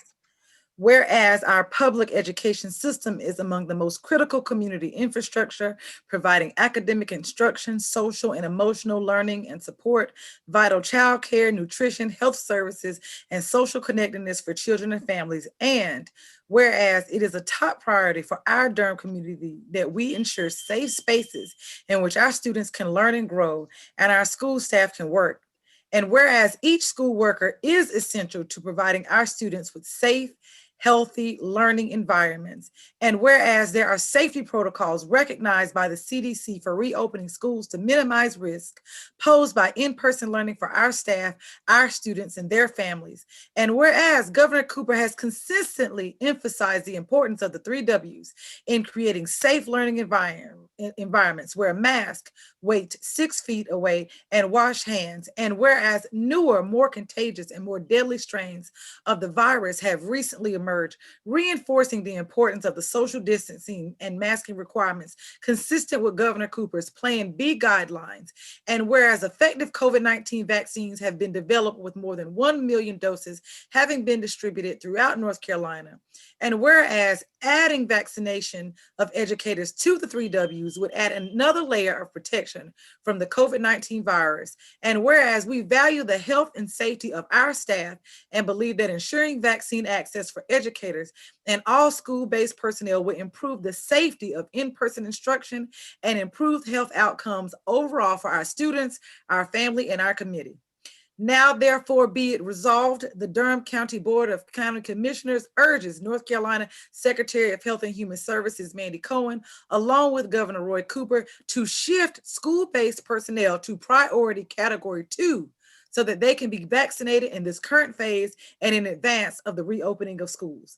And be it further resolved that Durham County government stands ready to coordinate our local health department efforts with those of the North Carolina public health officials, Duke Health System, and other community partners to facilitate making the vaccine available to each of our school workers with all due haste so that we can reopen our vital public education system with the greatest assuredness of safety. This, the 8th day of February 2021. Thank you, Commissioner Burns. Any comments on this resolution, commissioners? Or Rob? 2 comments, Madam Chair. Sure. One, I just feel like with the way that Commissioner Burns read that resolution was so powerful that we could in my heart. I do want to also thank DAE President Michelle Burton for bringing this to our board. Yes. And for continuing to be an advocate for all of our school staff across Durham. Thank you. Other comments? Commissioner Carter. I also just want to lift up our local teachers union and really thank them for bringing this forward. I think it's a very strong resolution and it states its case really well. I do believe that of all the systems that need shoring up right now, it is our public education system. it's one of the, if not the most important system that I don't feel like we've poured quite as much resources into to keep it running. And in order to do that safely, we really need to vaccinate our teachers. So I'm just really hopeful and thankful to Rod and all of our community partners that are working to try to advance that cause. And I hope that they'll be successful so that we can get our children back in school safely and our teachers with them in person. Commissioner Jacobs. I just want to echo all the comments that have been said. This came to us very last minute, and it's really important. As Commissioner Alam mentioned, I want to acknowledge Michelle Burton and the Durham Association of Educators for all the work they've been doing to advocate for the safe reopening of our schools. And I want to thank you, Commissioner Carter, because you also worked on this resolution and I think made it even stronger. So thank you for your efforts on that. And just how important it is that we do speak loud and clear to the governor and Secretary Ghosn and to the state legislature that at this point in the pandemic, when we are just starting to really be able to vaccinate people, when we have a viral strain that we know is more contagious, that it's more important than ever that we are doing this the right way and that our school employees, all of them, are going to be protected, and that they and their families and all of our children when they go home to their families. Our Durham Public Schools community makes up a huge part of our community. And we're so close at this point, and we really need to do it the right way. So I'm glad that our board is taking this very strong position and sending this strong message. And we know that Rod and the county manager and Duke Health and everybody is working together to make sure that we can vaccinate our teachers and all the DPS employees when we have the vaccines. Thank you. So thank you, commissioners. And I too want to thank Michelle for calling me, and I was able to get this resolution to staff right away, and they could put it in our regular format to get it onto our agenda tonight, because it did come to us really late, but we felt that it was important enough to get it on the agenda tonight. So thank you, Michelle, for calling me and making sure that that happened. Indeed. We're going to move on, commissioners, to our next item. Madam Chair, could you officially adopt that resolution? No, we have to, okay, so we have to adopt the resolution. So I call for a vote on this resolution as well. Madam Chair, I move that I move that we adopt the resolution Shots for a Safe Return, supporting vaccination of school workers. I need a second. Second. So it has been moved by Commissioner Carter, second by Commissioner Burns, that we adopt this resolution, and voice vote by a clerk. Commissioner Alam. Aye. Commissioner Burns. Aye. Commissioner Carter. Aye. Vice Chair Jacobs. Yes. And Chair Howerton. Aye. It has been approved 5-0. Thank you. So our next item is 21-0063, RFP 21-003, Property Tax Software Solutions. The board is asked to receive a brief discussion on the contract for property tax software. And we have Dwayne, our tax administrator, you're not on the line, you are here to have this conversation with us. I am here. Thank you, Madam Chair, members of the board. Glad to be here tonight. I've got a few staff here with me while Monica is queuing up the presentation. We also have, it looks like a couple people from Farragut, as well as Mr. David Baker from NCACC, who at your pleasure, Madam Chair, may wish to make a comment or two. Monica, next slide, please. Okay, so this tax software is somewhat expected. The current software we're on, it's based on an AS400 server. It is becoming extinct, very, very hard to learn, not really taught in schools anymore, and it operates on a difficult language, programming language. So it's been expected for some time that we'd have to transition to a new, more modern server and system shortly here. The current software, it lacks workflow management. It lacks efficient integrations with third-party vendors. And it's very difficult and time-consuming to use. When you first start with Durham County, new employees coming on, it is, having experienced several systems myself in different counties, this one is difficult and time-consuming to use. And when you're using it, it lacks the efficiency as well. So what we're looking for with new software is something more modern, a modern server, modern language, something maybe SQL based, that the skills are available in the workplace and it's easy to understand. The efficient workflow management, being able to track production rates and better able to plan work in that workflow management queue. The ability to easily integrate with outside vendors. And then one of the big ones for me, I hate printing paper.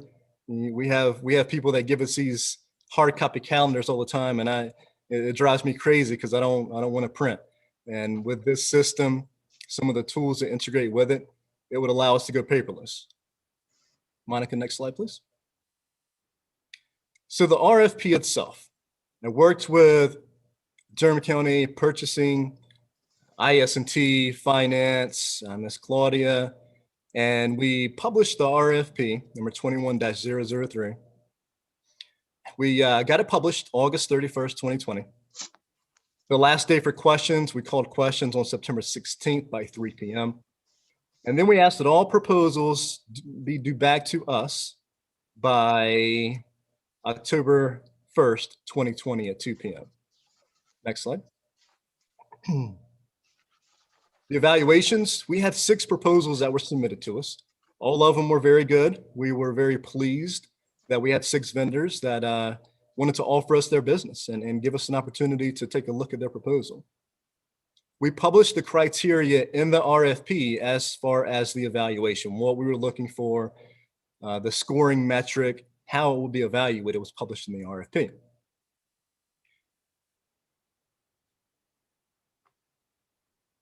The Durham County Tax Leadership Team, we had 2 full-day demos with our top 2 vendors. We held a meeting with the staff of 2 counties who currently use each one of those top 2 vendors. And we had kind of a one-to-one discussion from a staffing perspective. Because, you know, when you meet with vendors and you're in their demo environment, you're in the test environment, things are made to work. And we wanted to see, when you're doing a reappraisal, when it's late December, early January, and you have lines out your door, how does the system act then? We wanted to talk with the staff about that, along with the responsiveness of the vendor, among some other things as well. And then after those discussions with 2 counties that each use one of those top 2 vendors we held a final meeting with each finalist software vendor. And it was, I think, about half a day. And we asked some final tough questions of the vendor. And from there, we were able to make a decision. We went on to scoring. Finance, IS&T, they've been kept in the loop this whole process. Go into the next slide, Monica. So as far as scoring, the way the scoring worked, well, first of all, we just scored the evaluation criteria in the RFP. And the deputies at that time and myself were the 3 scorers. So myself, Miss Teresa Hairston, and Mr. Starlin Beatty. Now, we used Microsoft Teams as we were doing the scoring in real time. And we involved the full leadership team as we were doing the scoring. So 3 of us did the scoring, but we involved the full supervisory team of Durham County Tax and make sure that we heard their input, that they agreed with our rating, et cetera, so on. So as far as the scoring, I've got a chart here, and you can see that Farragut, of the 6 proposals, Farragut stood out. There's a large gap between Farragut and all the other vendors. And I should point out that, this is cumulative scoring. This is the 3 of our scores added together, but individually, for myself, for Ms. Harrison, Mr. Beatty, when we scored it individually, Farragut was by far the #1 choice individually as well. Next slide, please. So as far as the anticipated, projected, estimated cost of going with Farragut as a new tax software solution, and keep in mind, this is a long-term purchase. We've been on the current software for about 20 years, a little more than 20 years. So this is a long-term purchase. And I was extremely pleased with the pricing that Farragut offered in the RFP. Very competitive with all the other bids, and offered a lot of stuff that some of the other companies didn't offer. One of the foremost things that Farragut offers is that the company has property tax experts on staff. I mean, retired county employees, people that we could call up and we don't have to explain what a listing form is, and we don't have to explain things to them, they know. And that is an incredible asset to have. So as far as the pricing, the initial pricing, looking at about $1.35 million to get the Farragut, the NCPTS system up and running in Durham County. Next slide. So a brief overview of Farragut. It supports 51% of the North Carolina tax base. Farragut has some very large counties that it supports and it has as a customer. And I've got just a few of them listed here. There are more listed on the Farragut website. Mecklenburg County, these are some of the top 10 counties there. But Farragut also has some smaller counties as well. So a broad spectrum of North Carolina counties. And I didn't list 2 on here because I knew I would remember. Our 2 neighbors to the east and the west, Wake County was the first Farragut user. It was actually called IIS back then, but Wake County still today, 20 years later, still uses the version of Farragut software. And then Orange County is also a customer of Farragut. So some really large counties there. And then in 2013, it was selected by the Department of Revenue as the software of choice for the new tag and tax program. And that's a statewide program that each county uses. It's got a partnership with NCACC. And maybe more pleasing than its business practices and its workflow management, all the things with the system itself, Farragut's been headquartered in Durham County since 1992. So it is part of our Durham community. Next slide, please. And with that, we will entertain any questions the board may have. And as I said, we've got a few people here from Farragut that I'm sure are excited at this opportunity. And Madam Chair, they may wish to offer comments at your pleasure. Thank you so much, Dwayne. I'm familiar with Farragut, being the president of the State Association of County Commissioners. I've got to hear and see a lot during my years with being the president of the association. So I'm pretty familiar with them. Commissioners, do you have any questions or comments?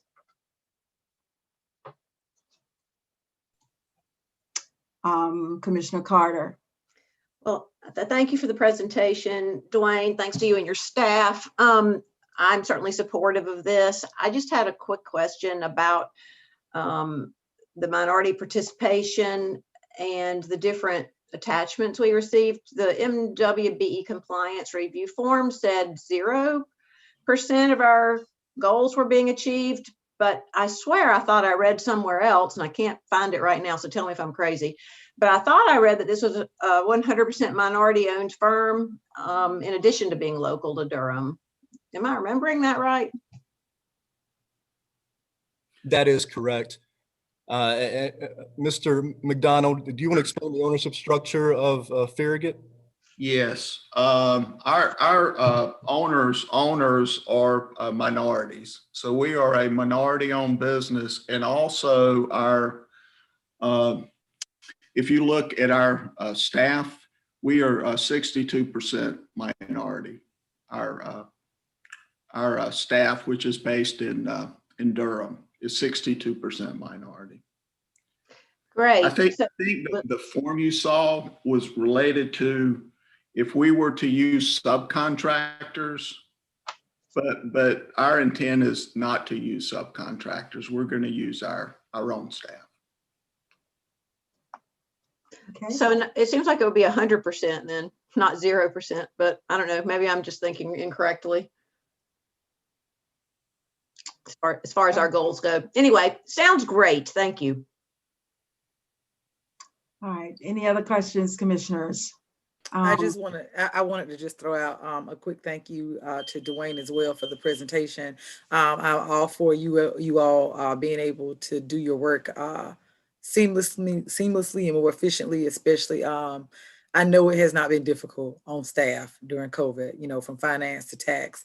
I remember doing orientation, we haven't hit the percentages that we wanted to in the past. So I am thankful for that. And at first I did have that same question that Commissioner Carter had, but I assumed, it was the 0% was based on the fact that you all didn't have any subs. So that it's just, even for staff, let's always make sure we have that, because those are the kinds of things not only do the commissioners catch, but the community catches, and then we catch it. So just throwing that out there, just that clarification. But that was all I had. Okay, Commissioner Jacobs, did you have a question or comment? Well, I think the three of us had all picked up on that too. And it just made me think that maybe we also need, if that's the way our form is, then maybe we also need to have something that isn't just about the subcontractors in terms of our MWBE goals. I don't, just something to think about. But Dwayne, I could see you are palpably excited about this whole process and about bringing us into the 21st century. So thank you. And I'm sure the rest of your staff is as excited as you are too. My only question was, what is the anticipated yearly cost? Because I assume there's some type of a yearly contract that we would have with Farragut related to the technology and maintenance and technical support. So what do you anticipate that to be? And was that something that was also looked at when you were evaluating all of the other companies? Yeah, absolutely. And that was competitive with the other bids as well. I believe that it's based on the number of bills that Durham County would issue. And it's around $300,000 a year, which is competitive. So we consider that in what we did when we looked at the bids was a 5-year projection of cost, including implementation, ongoing annual support fees, et cetera, so on. And Farragut was very competitive. Thank you. And thank you all for being here as well. All of you from Farragut, thank you so much. Thank you. Thank you for this opportunity. Thank you so much for being here. Commissioners, we're requested to take action on this item tonight. If all questions are answered, I'd like to entertain a motion for approval. We got a motion. Yeah, my attorney came on the screen. Is there something? Just point of clarification for the manager. I didn't see it on the agenda, but Mr. Manager, is this on for action tonight? That's what my note says. It is? Okay. Please move forward. Okay, thank you. My motion. I got a I'll motion. second. Commissioner Burns moved it and I'll second it. Okay, Commissioner Burns moved and a second by Commissioner Jacobs to approve this item. A roll call by clerk, please. Commissioner Alam. Aye. Commissioner Burns. Aye. Commissioner Carter. Aye. Vice Chair Jacobs. Aye. And Chair Howerton. Aye.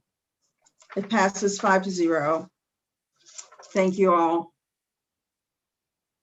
So our next item is 210078, postpone the 2023 general reappraisal. The tax administrator is back with us again. The next general reappraisal postponed until January 1, 2027 to allow the full set of NCD or our reappraisal standards to be met, along with a full new property tax system to be implemented. Dwayne is our resource person. Right, thank you, Madam Chair. So this item, it plays into the previous item a little bit. I've got a brief presentation for this. I think we have 10 minutes allotted for this part of the agenda. Monica, next slide, please. So just going over the basics, what is a general reappraisal? I've got 3 bullets here, very, very high level stuff. As we approach the next reappraisal, you'll see a lot more presentations getting down into the weeds of the reappraisal. Basically, it's the update of real property tax values to current market value. And the primary goal is not to raise taxes, it's not to raise values. The primary goal is to reestablish equity. So during, in non-reappraisal years, properties may increase, decrease at different rates, which affects equity. And the goal of a reappraisal, since you do it once every 4, 6, 8 years, is to reestablish that equity. As of the effective date of the appraisal, the tax values may go up, down, stay the same. You never know what is going to happen in the market. Now, in a non-reappraisal year, the years between the reappraisal, real property values generally won't change. If you look at from a high level, they're not going to change. And I've got the two ends of the spectrum here.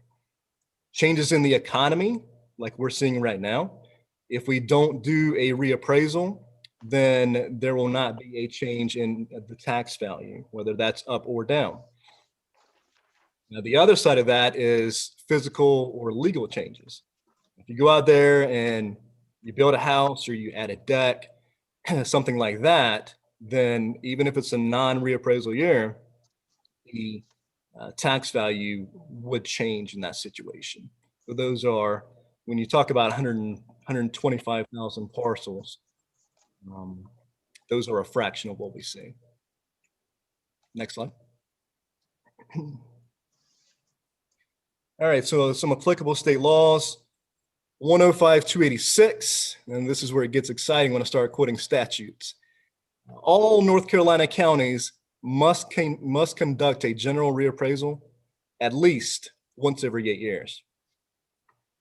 There are two options that could alter that bullet.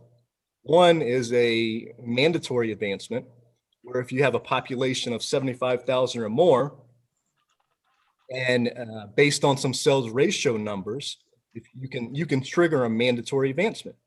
Meaning if you're not scheduled to do a reappraisal, you could end up doing one anyways if you trigger that mandatory advancement. The other option is an optional advancement.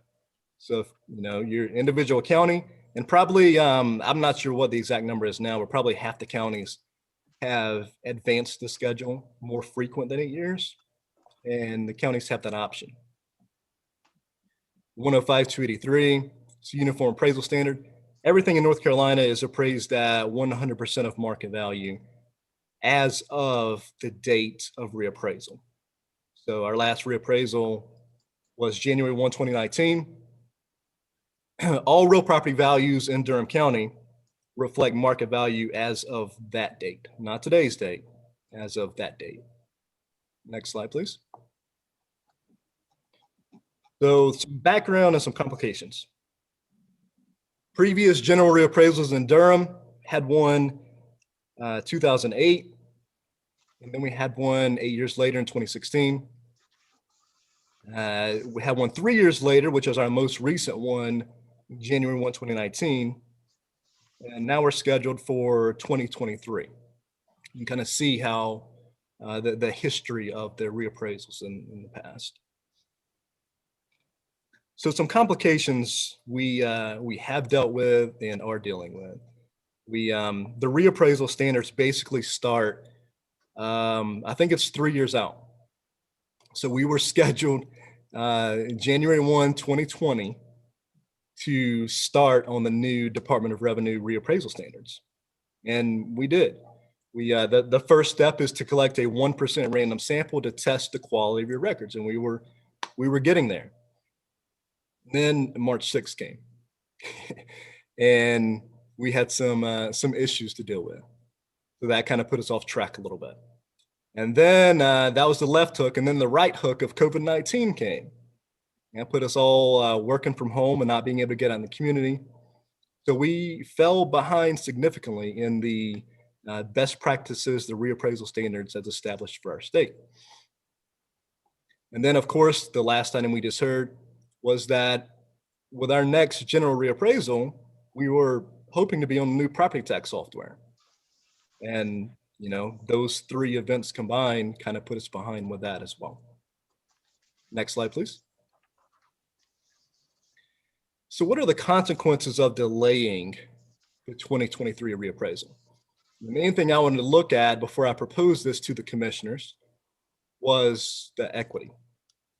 I want to make sure that if we delay the reappraisal, that no group of properties, no income levels would be adversely affected. We just finished our year-end sales ratio study for the Department of Revenue. And you can see here 676 sales. I want to focus in on the two equity measures. One is the COD, which is the third one from the top. That is a measure of dispersion in your sales data. All right, so you can you want to make sure that when you compare property sales to your assessed values, that everything is tightly compact. A greater COD means that you might have a property over here that sold for 50% more than tax value, and a property over here that sold for 50% less than tax value. There's a lot of disparity in the sales. The COD of 9.5 is below industry standards still, which means that the lower the COD is, the better. So from that standpoint, the dispersion in the sales data in the current market is our tax values are still holding up from that equity measure. There would be no adverse equity impact there. The second measure is the PRD, and that's at the very bottom of your screen on this chart, 1.002. So this measures vertical equity in taxation. You want to fall between 0.98 and 1.03 within that measure. And you can see at 1.00, we are right in the middle of that acceptable range. 1.03 and above would indicate that the property tax is becoming regressive, and 0.98 and below would indicate that it's becoming progressive. So you want to stay within 0.98 to 1.03, and being at 1.00 is especially good from an equity standpoint. So no equity issues that I can see based on the most recent analysis of 676 sales. Next slide, please.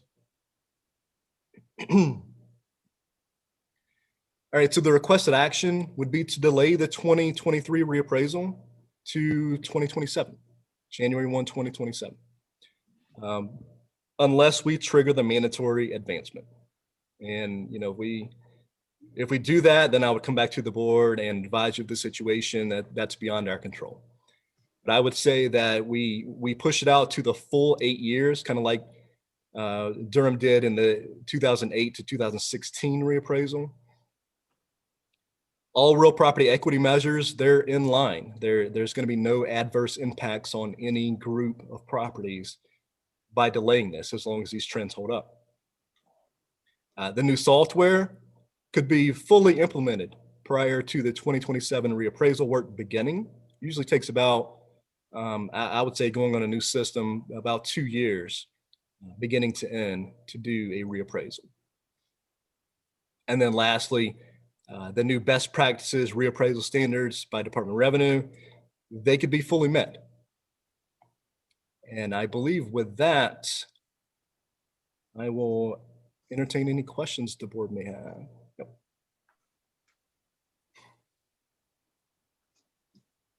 So commissioners, this is another item that action needs to be taken tonight. Are there questions from commissioners? Commissioner Carter. Thank you, Madam Chair, and thank you, Dwayne. Could you say just a little bit more about the vertical and horizontal equity, those numbers that you mentioned, the COD and whatever that other number was, and what that stands for, COD?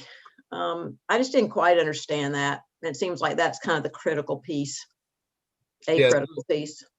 Right, so those are our two equity measures that we look at. COD stands for coefficient of dispersion. And it basically is an indication of how much spread, how much dispersion you have in the sales data. So what we do is when we do a sales ratio study, we take the assessed value of a property, which currently reflects January 1, 2019 right now, because that's our last reappraisal. And then we compare it to the current market sale. So a property is just sold February 8th. All right, so we go in and see what it sold for today and compare that to its tax value, which reflects January 1, 2019. And then we come up with what we call a sales ratio.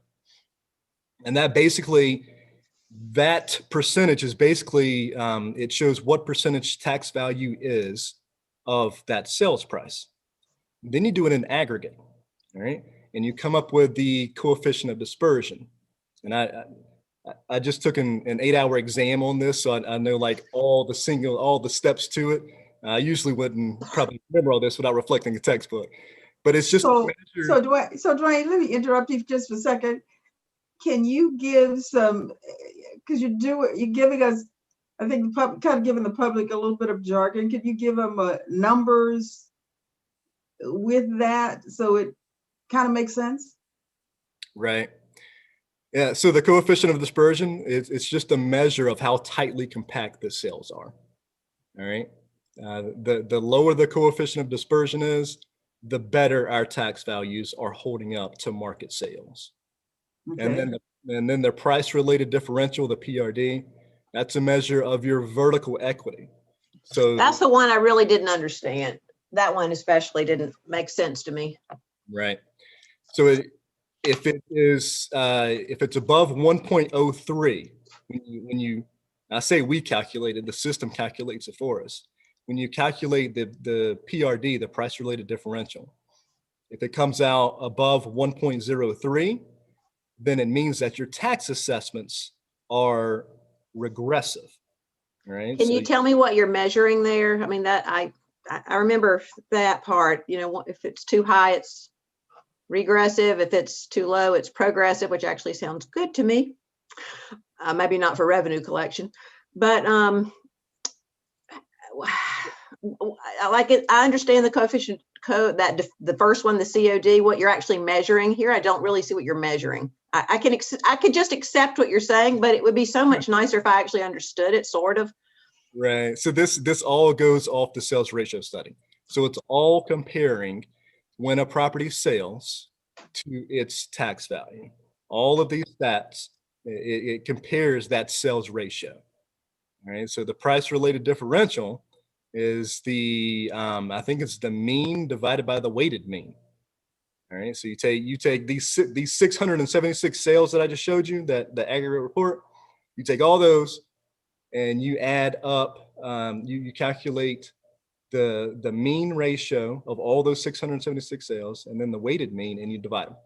Right, and it gives you the price related differential. So all of this is a function of the assessed value in relation to the property that has recently sold, and it measures. I think I get it. Measures Yeah, that's helpful. I'm gonna think on it some more. But so another question that raises for me is, it's a long time we're delaying. It feels like it'll be 8 years since the last one, and when I first came onto the board, there were all these reasons why you don't want to wait 8 years, which is what I learned. So now we're being asked to wait 8 years, and I hear you making a good case and presenting reasons for it. And much of those justification for why it's not necessarily a negative thing for us to do relate to these measures of equity. So how do we know they're not going to change? Like you said, if the trends continue, but I feel like things change really rapidly in Durham related to real estate prices. And I just worry that we'll get into a position where some things are inequitable. Do we have to wait as long as you're asking? Like, could it be 2 years until 2025 or instead of 27, for example? Right, and there's the option if we get implemented with the tax software, and we're able to meet the reappraisal standards, those best practices. If you schedule 27 now, you could say, hey, I think we'll be ready to go by 25, and we could do it that way as well. The decision is up to the board. I would just like some time for this tax software to get implemented and to be able to go through these reappraisal standards that we all have agreed upon are the best standards. Now, as far as the monitoring of the equity and how tax values are holding up to market sales, we do these sales ratio analyses quarterly. So I'm the first one that wants to see this sales ratio study when it's completed by staff, so I can look at the measures of equity, see how tax values are holding up. I enjoy seeing that and seeing how those things stack up. So it's something I monitor. I try to include it in the monthly report I do for the board and keep you all abreast of what's happening and how things are looking. So what I hear you saying is you need some time to really be able to determine what we do, whether we do it early or late. Is that what you're saying? Right. Well, as far as the tax software, I would allow a couple years to get implemented with the tax software. So if we were to start with implementation of the tax software, and I think this is a bit ambitious, but we'll say March 1st. We're looking 2 years out, so that puts us in March 2023, and then we'd have to allow a couple of years. Like I said, the reappraisal standards that have been published for our state, they start 3 years out. So that puts us at January 1, 2026 right there. So. Okay. Then Dwayne, you talked about the technical aspects of the reappraisal, but what we aren't taking into account is the fact that obviously the economy plays a role in our ability or our decision to move forward with the reappraisal as well.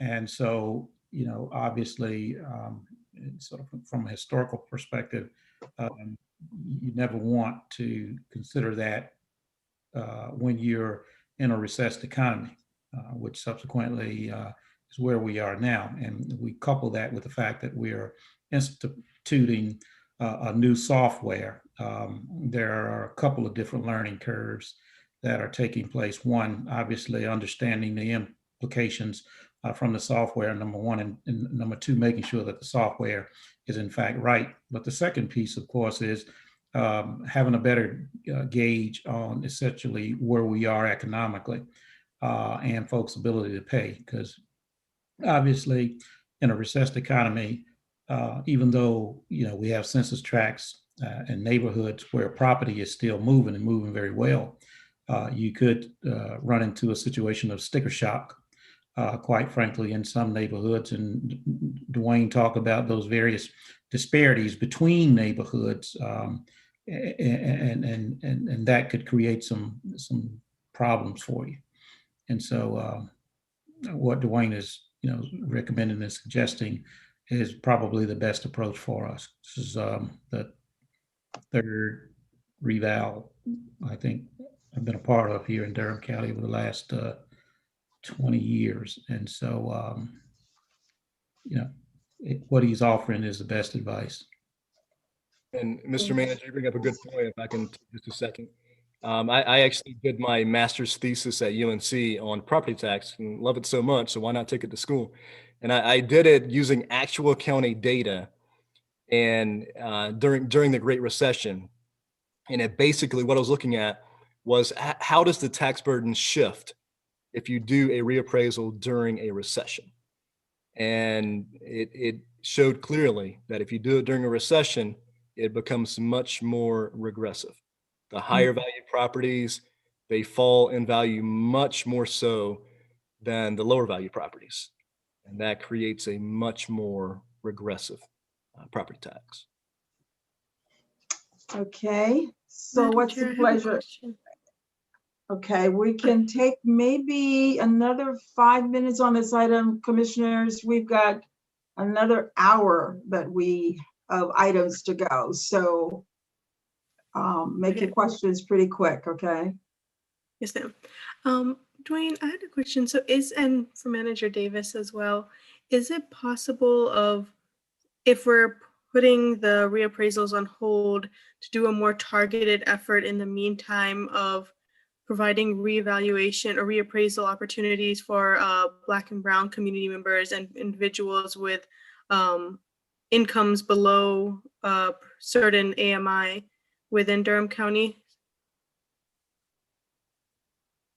And I think that's a board goal that I'm very much aware of. So I'm glad you brought that up. Is the assistance of some sort of tax relief for lower income homeowners. So that's something I included the program they have in Mecklenburg County. I sent that to the board recently.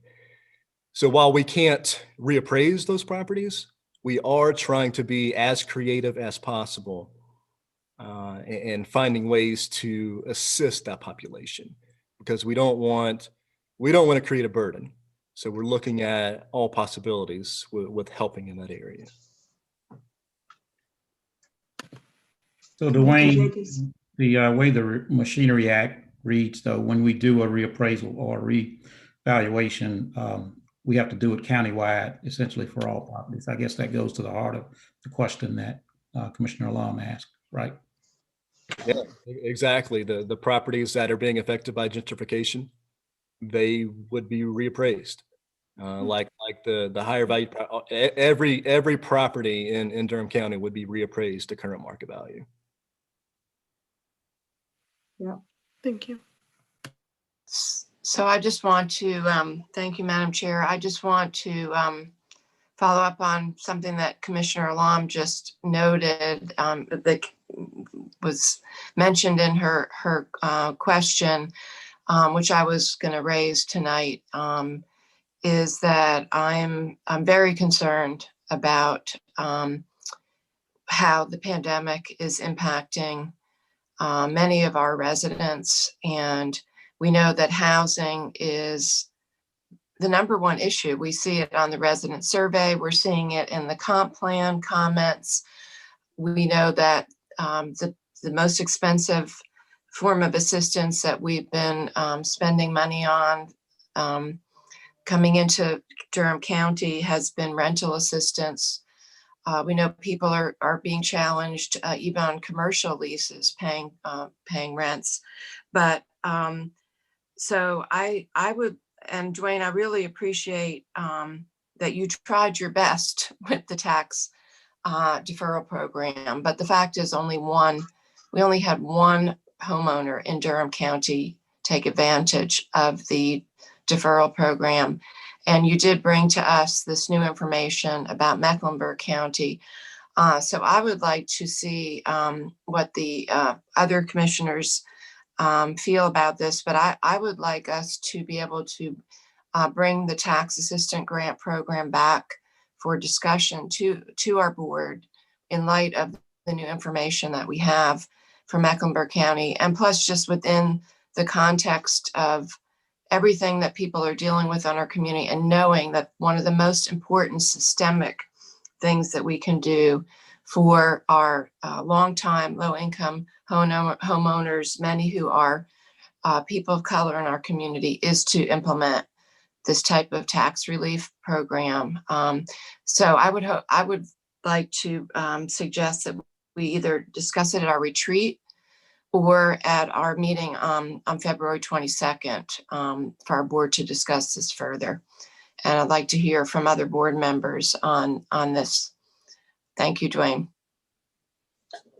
Commissioner Jacobs, I know that we are looking at putting the agenda together for the retreat, and I have not met with the manager yet, but I would like to see what Dwayne, if he has worked up something with that. I know that there were a lot of legal challenges around it before, so if he's got a recommendation, if he'll have that conversation with the manager, and then we'll see if it's something that we can have at the retreat or is another time. But because we're all concerned about people and people having a place to live. That's a concern for everybody on this board and the community.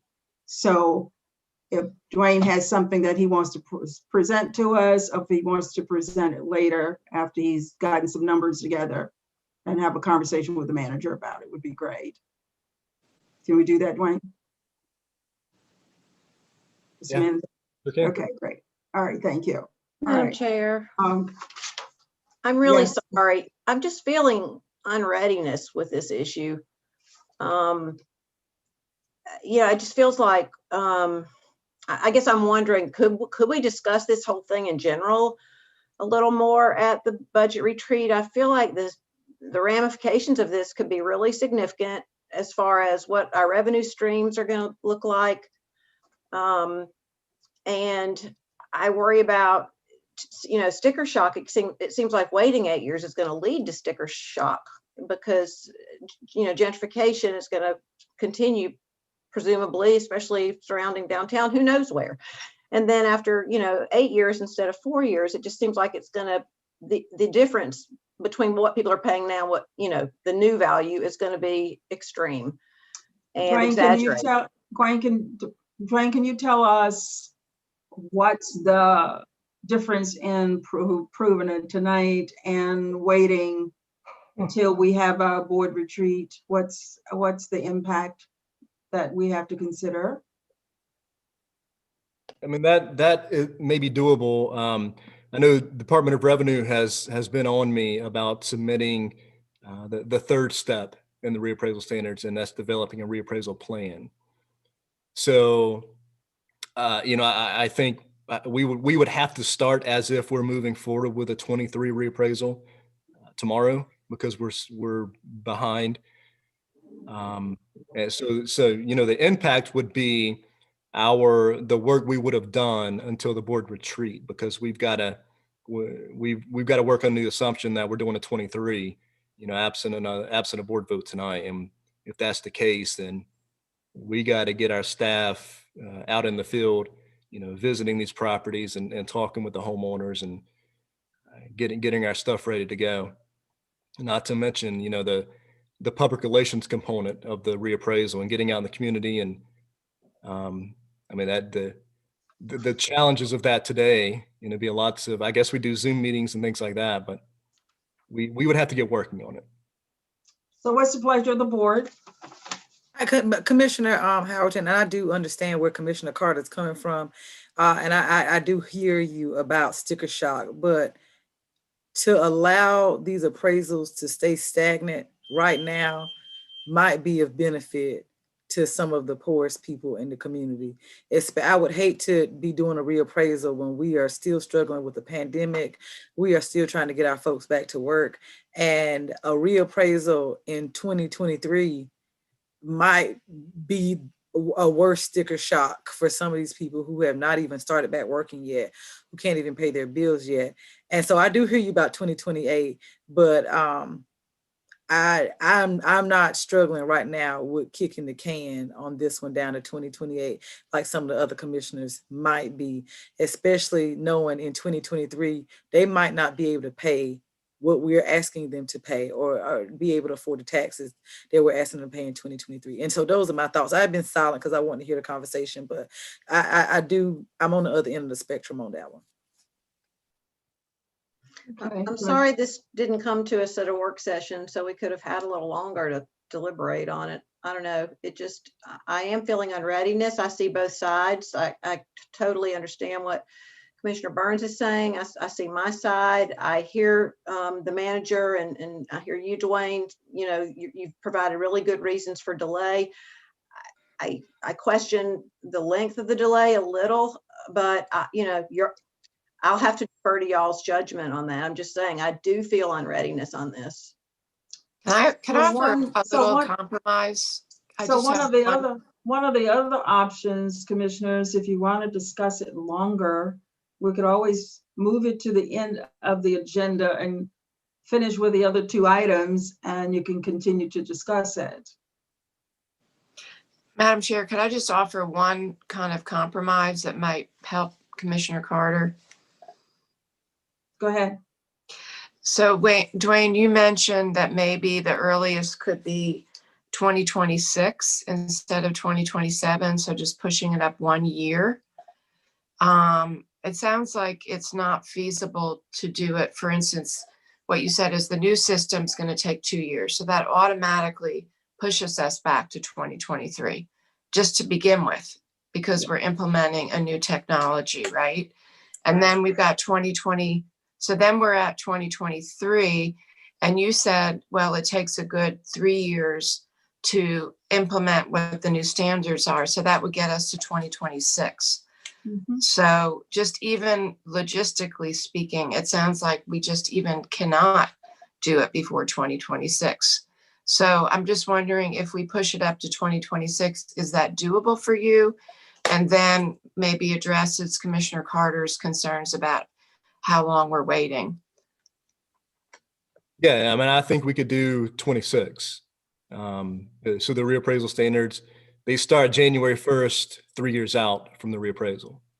And we could do 2026. That would leave us a year in the bank. If something goes haywire, you know, we still have that year. But I think we could reasonably do 2026. I don't think that would be an issue. And we, you know, the way I do a reappraisal is a lot of community outreach. And that's to alleviate the sticker shock. And that's to, maybe more importantly, involve the community. I've always said that I like to do a community reappraisal. You know, it's not something the tax office does. It's something we do together with the community. So I don't want it to come as a shock for anybody. I actually have a couple ideas I want to do with this reappraisal that hopefully would involve the community to a great extent. So now, would that mean you would start at the beginning of 2026 or mid-year or what? That means that the reappraisal, the updated values would take effect January 1, 2026. We would start working on the reappraisal January 1, 2023, ironically. We'd start working on the reappraisal standards. Okay. So does that answer your question, Commissioner Carter?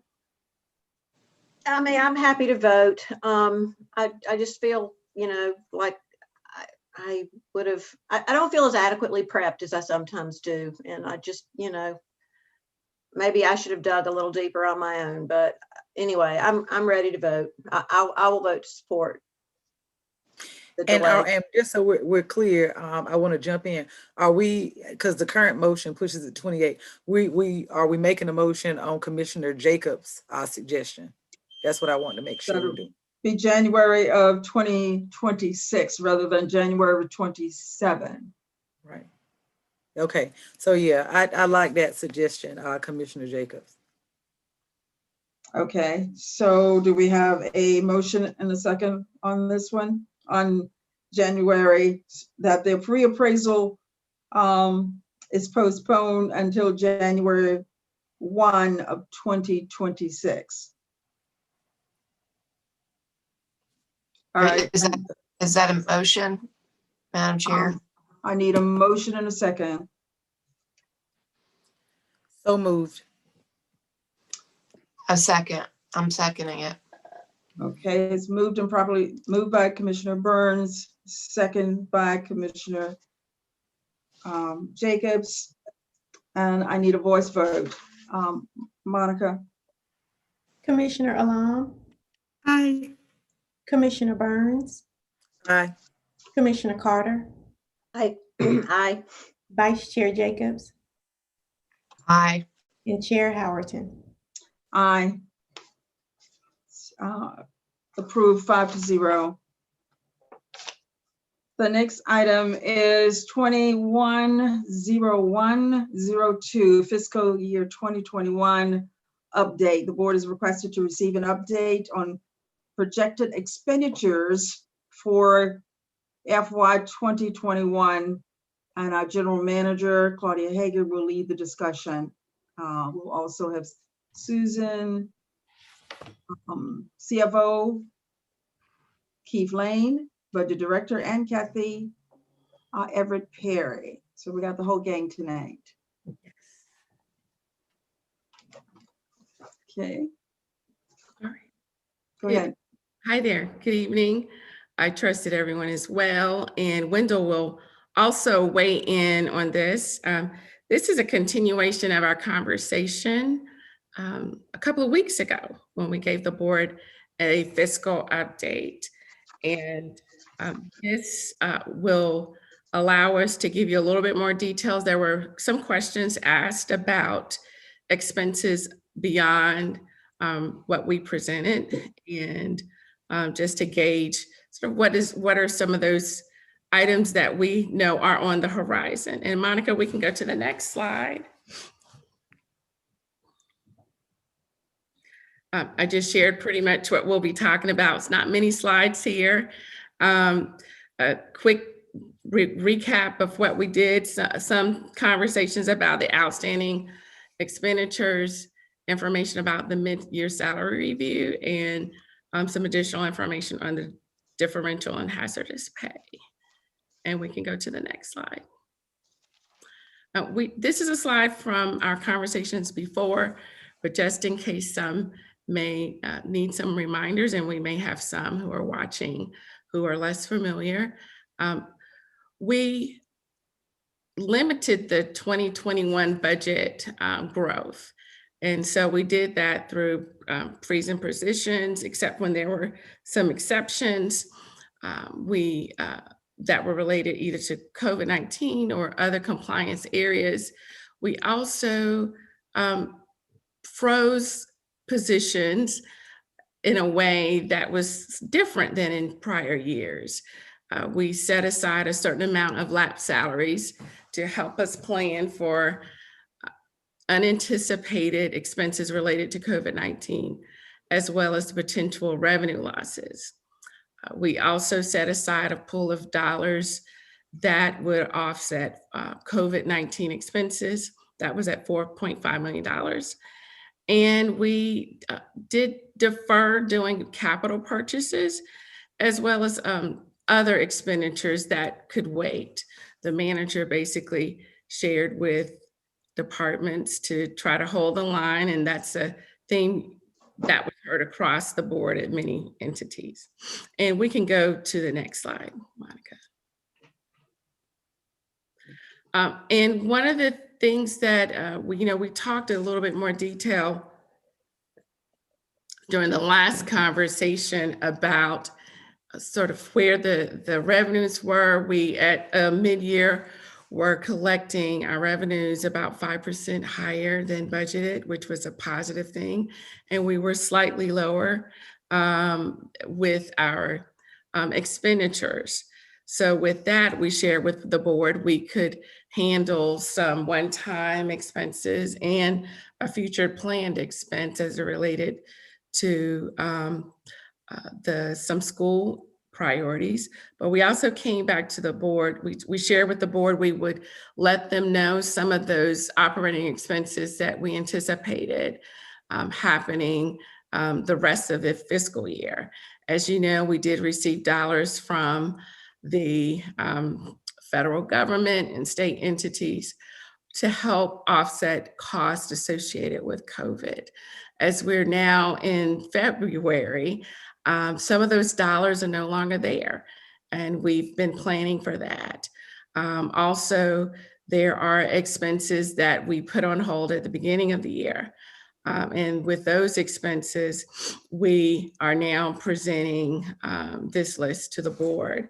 Many of those expenses, we knew we could use lapsed dollars to cover them. In prior years, although we had natural growth, we would always have salary savings.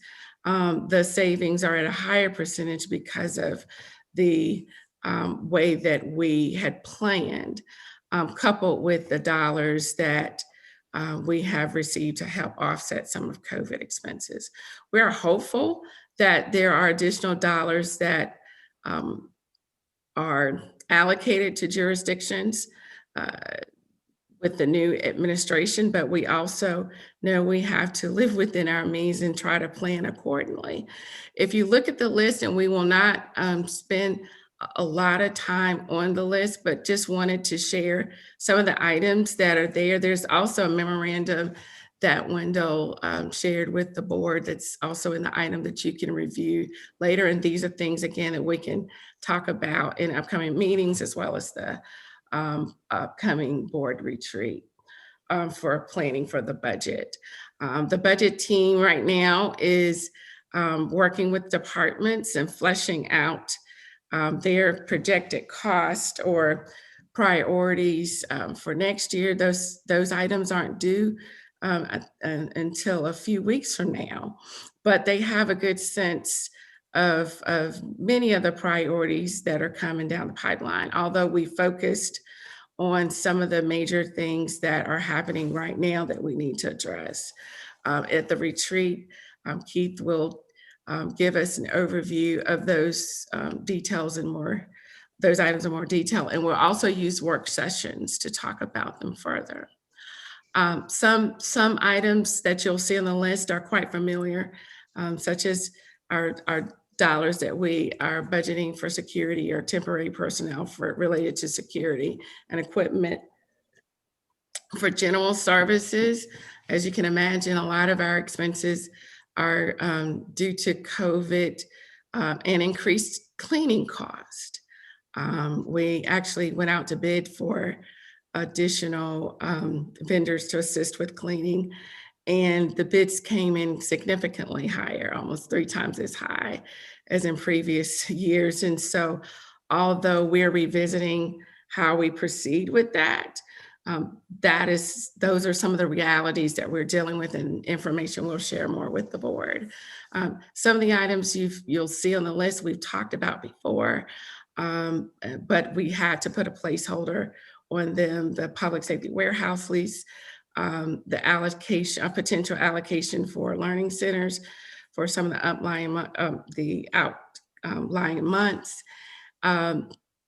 There's the need for some equipment replacement for the sheriff's department. And then a big one that I'm sure we'll talk about at the retreat is the infrastructure needs for public health as we address the vaccine management, not only the call center infrastructure, but also the vaccine management. And we have a significant placeholder for that of about $600,000. There's a small amount for cooperative extension to support our ongoing efforts with food security, and also some dollars that we're showing for out of county costs for beds for the youth that are in our community that are in other jurisdictions. And then we have, just to be determined, some placeholders for food security, the housing security, the youth home, and RRTF. Those are related to our communication efforts with the business community and our residents regarding COVID. And so this is a starter list. I am sure others may have additional items, but just wanted to share some of the things that we're looking at, as well as some strategies and how we handle it. Now, our approach has been to stay within our budget guardrails as much as possible, and trying to address issues.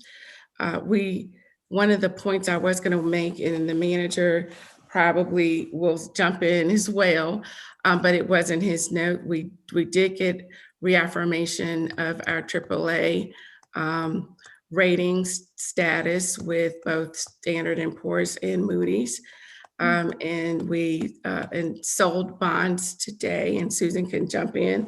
And I believe the rate was at 1.25%, the lowest ever that we've ever had, and probably one of the lowest in the state. And Susan can correct me on that. So we are real excited about that also. So for instance, if we budgeted that the rate that we would have to pay for the 3%, and usually we are a little bit higher in what we budget, and it's now at 1.25%. That cost savings helps us as well. So the way the board has given us guidance, and we followed those policies, as well as a lot of other factors, made us very attractive with the sale. And Susan, you can weigh in on that. Yes, it was, the sale today was amazing. I couldn't have asked for it to have gone any better or any more favorably for Durham County. The county achieved, as Claudia just mentioned, an amazing GO bond sale with the total interest cost of only 1.25%. And the finance team, working with our partners, the underwriters, our financial advisors, the financing institutions, structured this offering, achieving what the LGC has reported to the county as the lowest interest cost known amongst its current records. That is just awesome. I think you're a little excited. Yeah, very excited. Yes. Wow. It's historic. Wow. Yes. Wow. Historic. Yes, historic. Historic. Wonderful. Susan, just to put it in some real simple and plain English for the board, obviously we have to have these difficult conversations with bond rating agencies and do a lot of work going through the analysis in order to prepare for those conversations. But when you talk about 200 basis points from where we could have potentially been, 200 basis points is a whole lot of real money. And so, these are the kinds of strategies that we employ, but more importantly, exercise in terms of keeping us financially solvent and putting us in the position to be able to do some things that we otherwise would not be able to afford to do. So I just want to make sure that, everyone who's listening understands what a feat this is in respect to our ability to pull this off here in Durham County at a time when, yes, we are in a recessed economy, in a time when other jurisdictions across the state have gone to the rating agencies, to the LGC, and requested, debt issuance for certain amounts, and we're only given, a third or a fourth of what they requested. And so this is big for Durham, and I'm just proud of the staff and the work that we've all been able to do over the last several months in preparation for the rating meeting that we had just a couple of weeks ago. And as I've shared with you in earlier meeting this month, we have another conversation coming up in a couple of months to issue some pretty significant school debt, and we want to be well positioned to come back and tell a very similar story. Absolutely. And it just showed in not just the ratings, but the sale today, how fiscally strong Durham is. And all that goes back to managing toward our policies, achieving our goals, very conservative budgeting during a time of COVID. So it was great. So I'm glad I could give you some good news tonight. Thank you. Thank you. Very good. It's wonderful. Yeah, we appreciate it. Okay. All right. I will, thank you. I will move to the next slide. One of the areas that was put on hold at the beginning, on the onset of the pandemic back in April of 2020, when the manager sort of outlined a framework for the budget development, was that the merit rate increases would not be something we would do for 2021. And again, a strategy that most jurisdictions took on. At this time, we're not going to reinstitute the merit increases.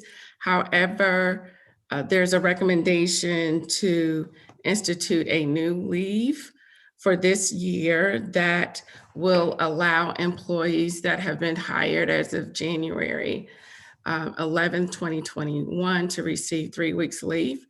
This leave would not expire, and the way it is accumulated and the way it is accounted for, it will not have a fiscal impact to the balance sheet.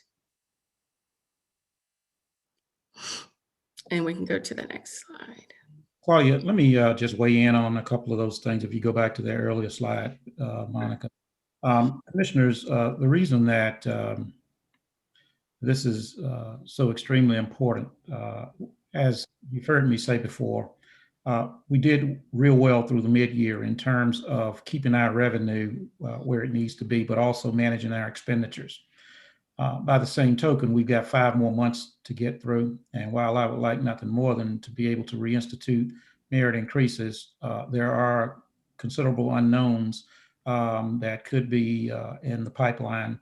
And in order for us to manage through that process, it's easier for us to continue to move forward with great caution. And so that's the reason that I believe that it's in our best interest to again, not do merit increases between now and the end of the fiscal year. The second part of that recommendation as it relates to the leave for the employees, Claudia talked about a number of other jurisdictions utilizing this as sort of a benefit to employees.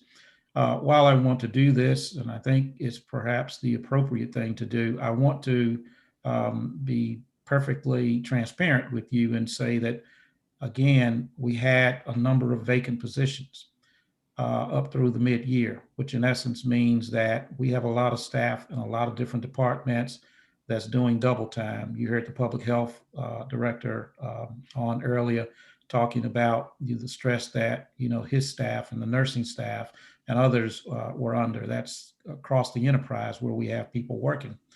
And as such, these are the same people that we will be relying on in order to get us through the point that we can get all of our citizens vaccinated.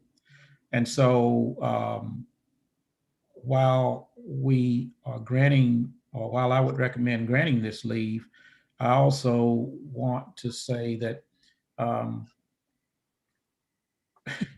I want staff to be able to take advantage of the leave opportunity as well, because my concern for the organization is we do have a lot of people who are reaching burnout. And, it's one thing to grant employees leave and put it on the books. It's another thing for them to have the ability to take it. And if Rod only has, a handful of people, or if emergency management only has the same people who are doing the work around the clock, if the sheriff only has, the same, folks in the jail who does detention officer work, or the same deputies who's pounding the pavement day in and day out, and he's got to have them there. It can be a challenge, even though we are granting this leave. And so I wanted to point that out and be fully transparent because I want to see employees get the breaks and the relief and the respites that they need. But I also want you to understand that when duty calls, there are some inside the organization that may not have that luxury.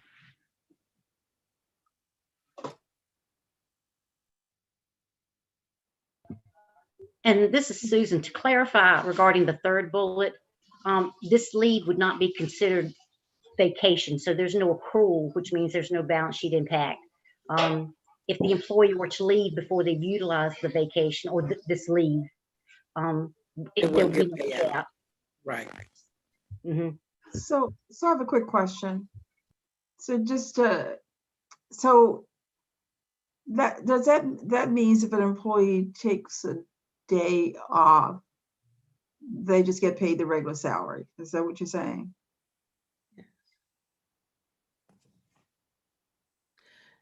Yes, they would use this leave instead of using their vacation leave. And so, as Wendell shared, many have been in that category of just having worked a lot over the last 12 months or 11 months. And outside of COVID, we've typically been able to do a cost of living adjustment or a merit adjustment over the years.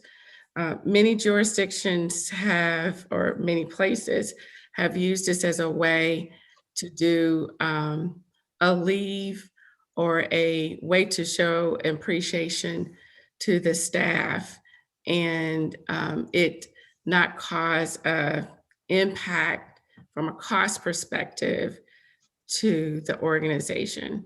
Now there's always the coordination that will happen anytime people take off work, but that would be a part of the normal standard practice that departments do in managing it.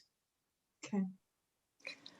Claudia, this is Wendy. I don't understand that sentence still. I don't understand how adding an extra week of vacation doesn't have fiscal impact if it's going to be a paid week. I still don't understand that. Sure. Because they didn't accrue anything, like they can't take it as a payout. Right, they can't take it as a payout. That is correct. So, for instance, now if a person can accumulate up to 240 hours, right. Okay. And once it gets above that number, it then rolls into sick time. Right. Okay, so it's still a liability that has to be addressed. For instance, and so with this leave, and this is something that the state did often too. They used to call it the bonus leave. So yeah, I got 80 hours right now. Yeah, and so so instead of using your regular leave, you would use that leave, because what we're hearing from a lot of employees is that, okay, I can't take my vacation time because I'm having to work. And then because of COVID, I'm still having to, or just because of the environment right now, it's tough to go anywhere, but there's that desire to still have the leave to be available for them and not to lose it and it roll to sick as well. There are many pros and cons to it, and we can flesh this out further. But to further clarify, sorry, Claude, I didn't mean to interrupt, but to further clarify, when we say no balance sheet impact, means there's no accrual, because if the employee leaves and have taken 2 weeks, we don't pay them out like we do pay accrued vacation. That's right. Just like we don't pay accrued sick leave. We're not liable for that if they choose to leave the county. But this also doesn't roll to sick. That's correct, because then that would have an impact toward retirement. So there's no impact even on retirement because it would roll to sick. All right. If there are no more questions on this slide, Monica, we can go to the next one. We wanted to share with the board some highlights about the profiles of employees that have, well, not the profiles of the employees, but some of the exposures we've had with COVID-19. As we talk about in the next slide about hazardous and differential pay. Since the pandemic started, we've had over 420, well, we've had 421 workplace exposures of employees that have had to be quarantined because of being exposed to COVID-19. Of that number, there were 49 positive results. And unfortunately, we've had one fatality. And so that some of this data has been asked about before, so we did include that. And Monica, we can go to the next slide. During the last meeting as well, it was asked for us to share thoughts about options for differential pay and how and if we were going to move forward. The manager has presented two options to include reinstating the differential pay consistent with what we did in the past, which is a targeted pay for actual hour work at the 10%. And this second option was looking at it at a 5% level, which is lower, which would mean half of the amount. The difference between the two is that the first option aligns with our pre-COVID policy. And so the potential for it being reimbursed is still on the table. We've not heard back yet about the decision on our numbers. The second one would not be consistent with our current policy. So we're not totally clear what that designation would be as far as FEMA reimbursing it, because it would be different than our pre-COVID policy. There were other options that we did evaluate, but it still fell into the similar situation of what options were available that we could do that would allow us the maximum reimbursement. For any of the scenarios, we could absorb these costs as we've been doing to date within the current budget. And in the hurriedness of putting it together, I didn't have my little bullets together on the slide to show the percentage that the differential pay was to the current budget. And Susan, can you remind us of those numbers? I'm sorry, I didn't understand. I'm sorry. I think before, when we looked at the percentage of these, so our budget is about, our operating budget's close to $500 million. And of that amount, we've expended about 2.3 million in the current year for differential pay. And basically what we're saying of the total budget and what we're projecting, we can absorb this expense and still meet targets of what we're planning to meet with our year-end reserve projections. Yes, because included in the 6-month analysis would have been all the COVID temp wages, including the differential wages. When we did the 6-month analysis, and we were trending lower than we did 6 months from the previous fiscal year for the first 6 months. That's correct. And also I spoke with the compliance manager, and option 2 would definitely be a post-COVID revision of the policy.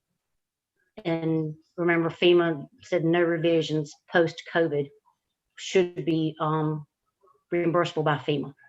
So that would put the entire 5% at risk of being totally county funded.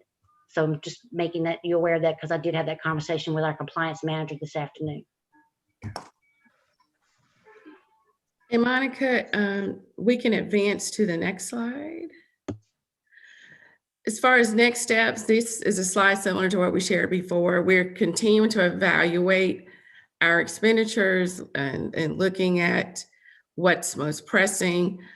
We started some of that look last, I guess, a couple of weeks ago after the meeting, the mid-year fiscal update.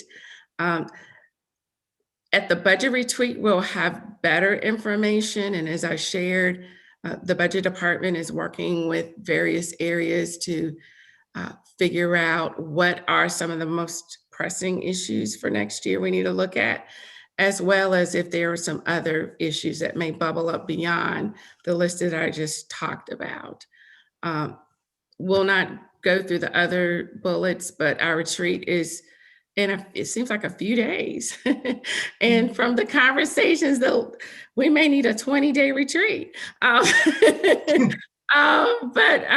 what we've done in the past is we've tried to optimize the retreat dates plus the work sessions and the work meetings dates to make sure we cover the policy items that the board desires ahead of the budget development. But we can always figure out ways to make sure the questions are asked and we cover those policy issues. And I believe, Monica, that's my last slide. I'm sorry, my voice is leaving me. Okay. And we can entertain any questions. And I know Keith and Susan and Kathy are on the line as well. Commissioner Jacobs. Well, thank you. I know it's late. It's I know our chair is going to remind us what time it is. So I would really suggest that we continue this discussion at our board retreat, and we may need even more another board retreat. But I know I appreciate getting this information, but a lot of it came at like 5, and I had a meeting from 5 to 6, so I actually haven't even gotten to read all the documents. But I think what would be helpful is there were some things that were requested actually in our directive at the January 25th meeting, if we could get that information. And then also just related to thinking about expenses, there were lots of big question marks on the community related expenses. So, I mean, thinking about homeless population, housing, food. One thing that wasn't on there is our small businesses. So I think really trying to get our heads around, what are some expenses that we may be looking at.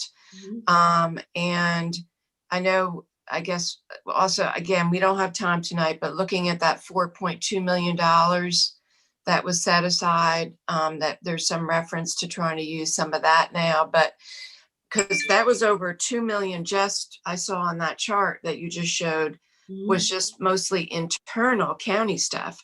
Right. So we've got the internal county stuff, and then we've got the community stuff.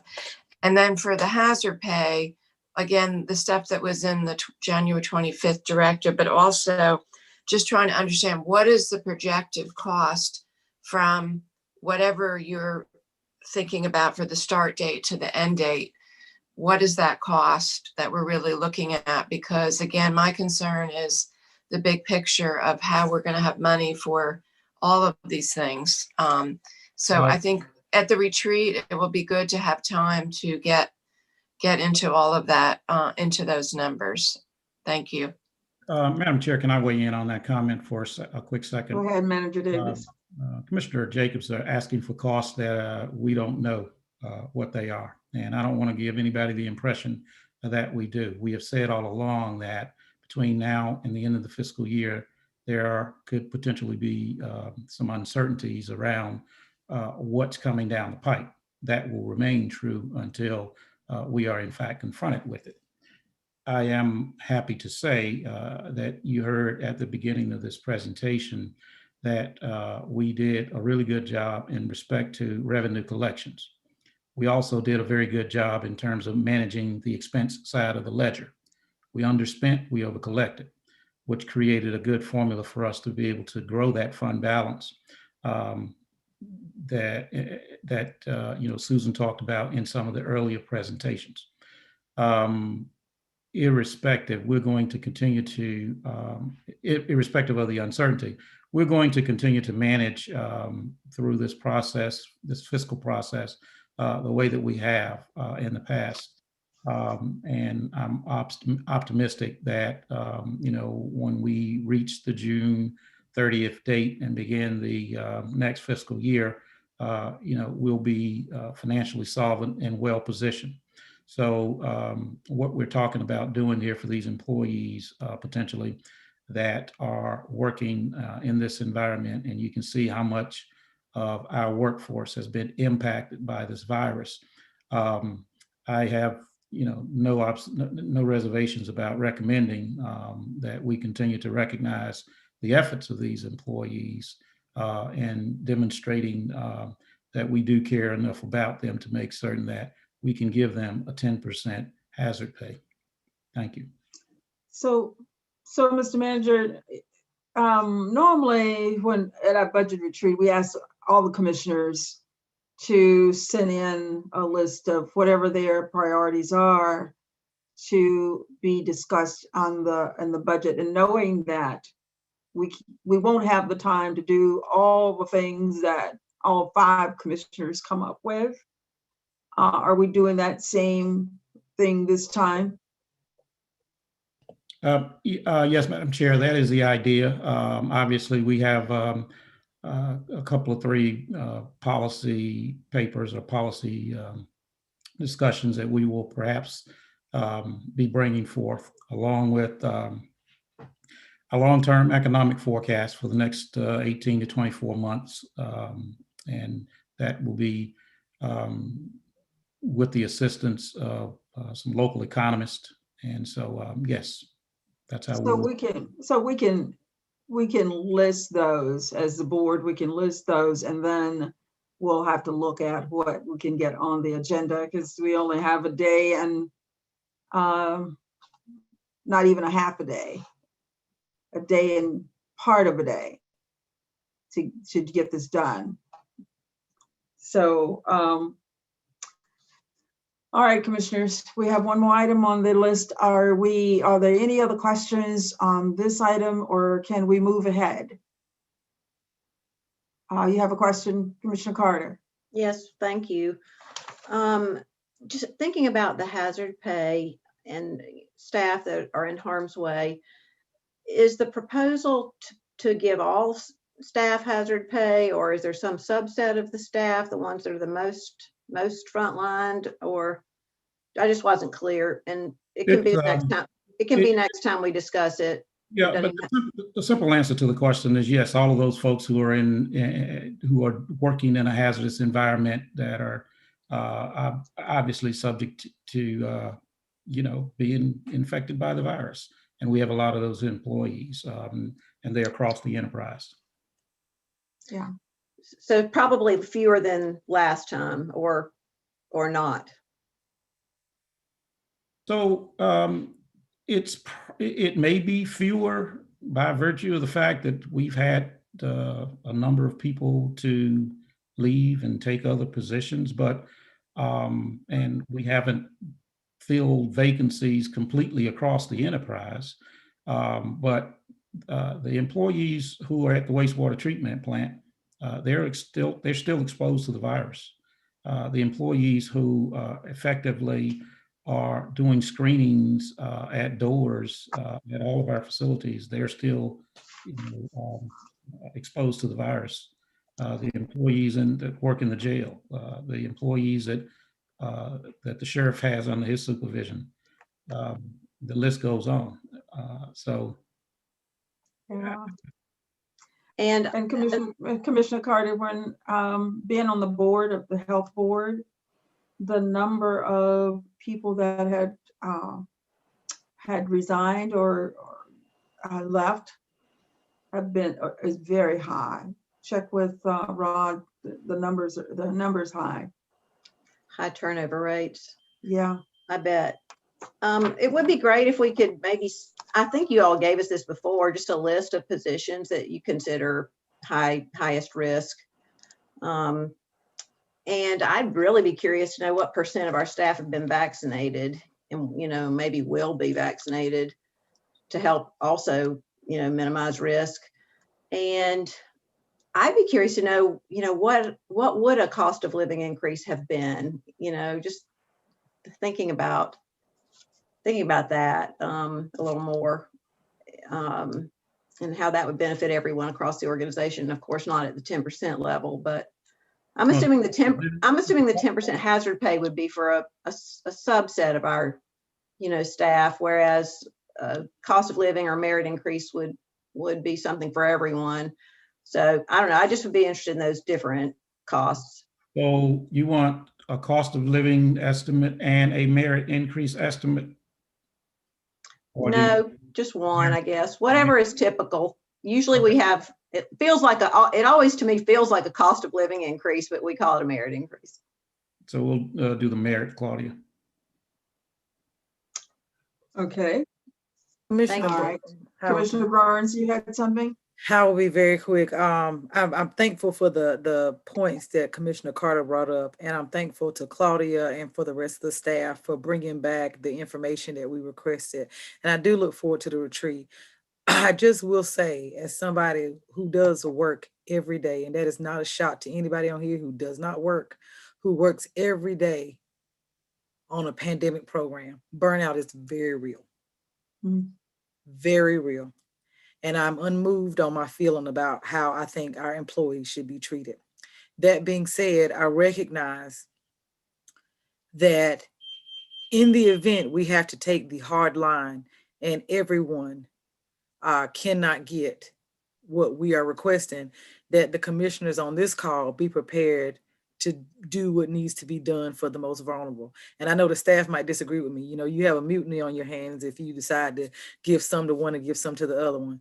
We did not get elected to be liked. Maybe some of y'all did, I didn't. We got elected to make some hard choices.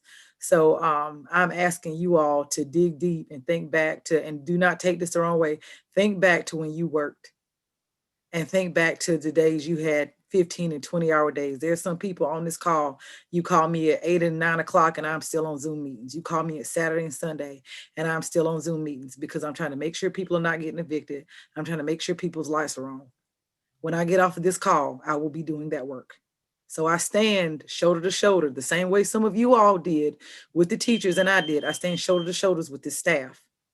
And I've been to the offices. I've been to the sheriff's department. I've been to public health. I have seen the unshaven faces. I have seen the tired eyes. And so I'm just going to say, I don't know what we are going to do, but the same way you all had no problem watching some of us take abuse on some other hard decisions, I'm saying to you, I have no problem standing shoulder to shoulder with you all, taking some abuse about what we have to do to move forward. We have saved the money. We have, again, I said in another meeting, process and progress don't have to be mutually exclusive. There's a reason why we have a AAA bond rating. These people have worked very hard. And there's no budget retreat that's going to change my mind about that. And so thank you. That's all I have to say, Madam Chair. Well, thank you, Commissioner Burns. And, I would hate to think that any one of us don't appreciate the staff that's working for us and put their lives at risk every day, and not just their lives, but their children, their families. So we will have that conversation later. If there are no other questions, we don't have to there's no action on this item, I don't believe. We will move on to item 21. Thanks so much, Claudia and Susan and Mr. Manager. We'll move on to 21-0103. Proposal for Durham County partnership with Cates Corner and Durham Housing Authority. And who's the staff person on this item? So, Kate Goodwin is on with us, Madam Chair. Okay. At the, late last week, we had an opportunity to hear from Kate, and subsequently, right around the time we were preparing the agenda, subsequently discovered that there were about 85 kids that were in many of our most challenged neighborhoods that subsequently was in need of the same types of services that had been rendered to, obviously, the kids who attend the Y, Student U, and other places. And Ms. Goodwin obviously had been working into those neighborhoods and providing that service. And so as such, she has submitted to us a proposal, and will talk to us about those kids, those particular neighborhoods in their housing authority neighborhoods, to be quite frank, and to talk about some needs that are there that we perhaps need to address as it relates to learning centers. Okay, thank you. Ms. Goodman? Yes, thank you. Thank you. Yeah. Greetings, County Manager and Chair and Commissioners. Thank you for the opportunity to present again. As we have been doing this work for a few months now, you all know that Keats Corner is currently serving 80 amazing children in the Durham area. We provide distance learning support as well as after school care, and employ 9 great staff members who are 4 NCCU students, 1 grad student, 1 Durham Tech student who is a senior in nursing, and then 1 senior from the Jordan High School. Many of our employees are very excited about how we can service and what is coming about in us being able to be I guess a bridge to gap some of the disparities that we're seeing as COVID has, kind of disrupted our normal lives, especially those of our children. Our goal in this proposal is to serve an additional 35 children. Our locations, as the county manager has mentioned, are in partnership with Durham Housing Authority. These children were identified by DPS and Durham Housing Authority as not being served in an adequate manner. And then they did an in-house survey of the parents who would be interested in getting the additional help. So we were able to provide this service for them. There's no overhead cost. DHA is being able to provide some support in that manner. We're working with the Downtown Durham Inc. to locate a location for our children who are in the McDougal Terrace community, because of the fact that their community building is being revamped. So I've been in contact with Durham Tech. We've gone and looked at a few rooms that are going to be a great choice for us to be able to facilitate programs in. So I'm very proud of those partnerships, in addition to some of the partnerships that we've been working wholeheartedly with to try to provide this much needed service. And so, yes, we're coming to ask for that additional support. And in the breakdown, it kind of gives for a 7 and 9 week duration of time. We were hopefully trying to get started on today, but we'll need to push that back to the 15th to get the decisions and also get those spaces solidified. Okay, thank you, Ms. Godwin. The questions, commissioners? Questions or comments? Commissioner Burns? I noticed you said, and I do know that the multi-purpose, well, one, thank you for this. I brought up when we first started having these conversations about the learning centers, how transportation was an issue. So I'm happy. I know that Commissioner Carter worked with some folks at the school board and I talked with some folks. So I'm just happy that we have some locations that are walkable for our students. So I appreciate you wanting to take on that responsibility. Now you say right now something's being revamped, but on the information that we have, you say that all 3 of the locations are going to be free. Do you still assume that when you work with Downtown Durham Incorporated or when you work with with Durham Tech, that this location for McDougall Terrace will also not have a cost? Oh, it will not. We Okay. entered into that understanding first thing in the conversation. Okay. So Durham Tech is very excited about being a part of this, of course, and helping the community. Okay. Great. Great. Commissioner Jacobs. Thank you. And Kate, I just really want to applaud you for, I mean, not only what you're already doing, but then taking the next step and, you know, making all the arrangements to do this, taking on this as well. So really appreciate what you're doing for families and children in our community. I just want to clarify, because in one of our documents, and I was confused about it because it referred to Club Boulevard, but then afterwards it referred to Oxford Manor. So this is Oxford Manor, right? This is not Club Boulevard, right? Yeah, the difference was that we realized that COVID testing was happening. Miss Jacobs from DHA was unaware that there was a testing facility. So we had to change it around to the locations that we would be able to have feasible. So yes, there is a difference. Okay, so it's at Oxford Manor and then Hoover Road, those on site. And Correct. then the kids at McDougall Terrace would go over to Durham Tech. Correct. Okay, is there transportation then? Or are they gonna, I mean, I know they could possibly walk, but we're working on transportation as weather is not permitting. Literally haven't gotten that transportation piece in place. Where I'm at currently has presented a lot of problems for our residents who walk from families moving forward or different places. So it would be necessary, and it would also help make sure that, you know, in a timely manner, everyone got to the location to get logged in on time, et cetera. Right. Okay. And was there any need at Cornwallis? Not that I'm trying to give you more work, but I'm just thinking about Cornwallis. There are a lot of kids over there. I mean, was there an assessment?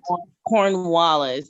There is a conversation going on between DHA and the Cornwallis Community Center, because no one was using it at the time. So I haven't gotten an update back from them. I could not get it in time to even put it on the proposal. But there was a big concern about the bandwidth and the experiences that they were having in all the communities, but that was one of the ones that had a lot of those issues. So I would have to, you know, hear back from DHA, but we did identify that there is a need. We just need to be able to find a location that it would work in. Okay. And just to clarify, are we being asked right now to approve the $104,125? And then you'll come back if you do need the additional funding, because I know it's my understanding that you're asking Durham Public Schools Foundation for that second amount. So that was my question too. Right. Yeah. So clarity is that the question that was put on the proposal, because whereas Durham Public School Foundation will oversee the cost for tuition for the fourth quarter at schools, they will not cover those children who are going to the community charter schools.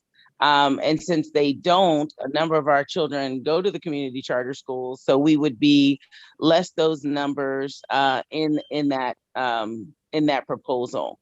And we don't turn any of our students away, long as, you know, they fulfill the requirements you all had for them to fulfill fiscally, you know, and situationally. I don't turn away individuals for that purpose. So I'm hoping that we can, you know, I did reach out to the charter schools and ask for their support for their specific students. I haven't heard back from them as of yet. I know that charter community has meeting on Thursday, but it's right now I'm asking to make sure I have coverage to make sure all of our students that we serve have what is necessary. So just to clarify, is the $104,125 from up until March 26th? Correct. Okay, so we can move forward with approving that, and then you can always come back to us when you figure out what's going on with the charter schools and the Durham Public Schools Foundation. Thank Correct. you. Thank you. I did have that follow-up, but we don't even have that direction, do we? I know the direction on the meeting was just to be briefed. So are we actually even making a motion tonight? So, Mr. Manager, are we being asked to do the 238, or why would we need to ask her to come back again? Because DPS might fund them. Well, DPS Foundation will not fund children who go to charter schools. That is, they've mandated that across the board. And they were very, Ms. Gonzalez was very clear about not supporting those students. DPS Foundation said that their monies will go only for DPS students. So I guess my question is there a process that we can approve the full amount with the contingency that if DPS does fund the 133, then we do not have to expend the money? Is there some sort of a process rather than having it? We could, I mean, it really boils down to whatever the board's desire is. We could either do the 104 tonight, get that approved, and Ms. Godwin could come back once she's completed those other conversations, or you could do the full 238 contingent upon the agreements being made with those other respective entities to get her through the 9 weeks. And she could come back to us close to the end of that 7-week support and tell us where she stands. I had another quick follow-up because I'm looking at the 133. I know it is 133 because it's 2 additional weeks in 7.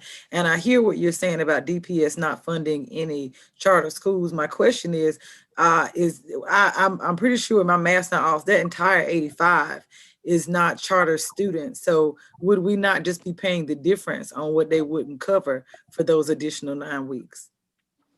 Right. Right. So it wouldn't be the whole 133. It would be, so what I'm also asking is for the students who are currently in my 80 number, right, who are not covered, plus the additional 85. And I don't know those numbers of the 85 that are, I don't know charter, okay, percentages, yeah. So I absolutely just want to be able to have it covered. We had some conversation with the charter schools. If they came and said, hey, we got our children, don't worry about it, then of course I would update you all and let you know that those costs are not needed.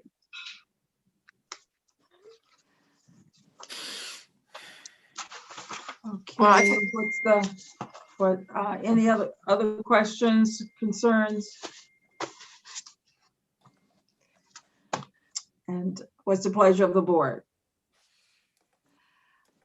Well, I would move that we move forward with funding through March 26th. And it just sounds like we just need to get the final numbers tweaked on what additional amount may be needed.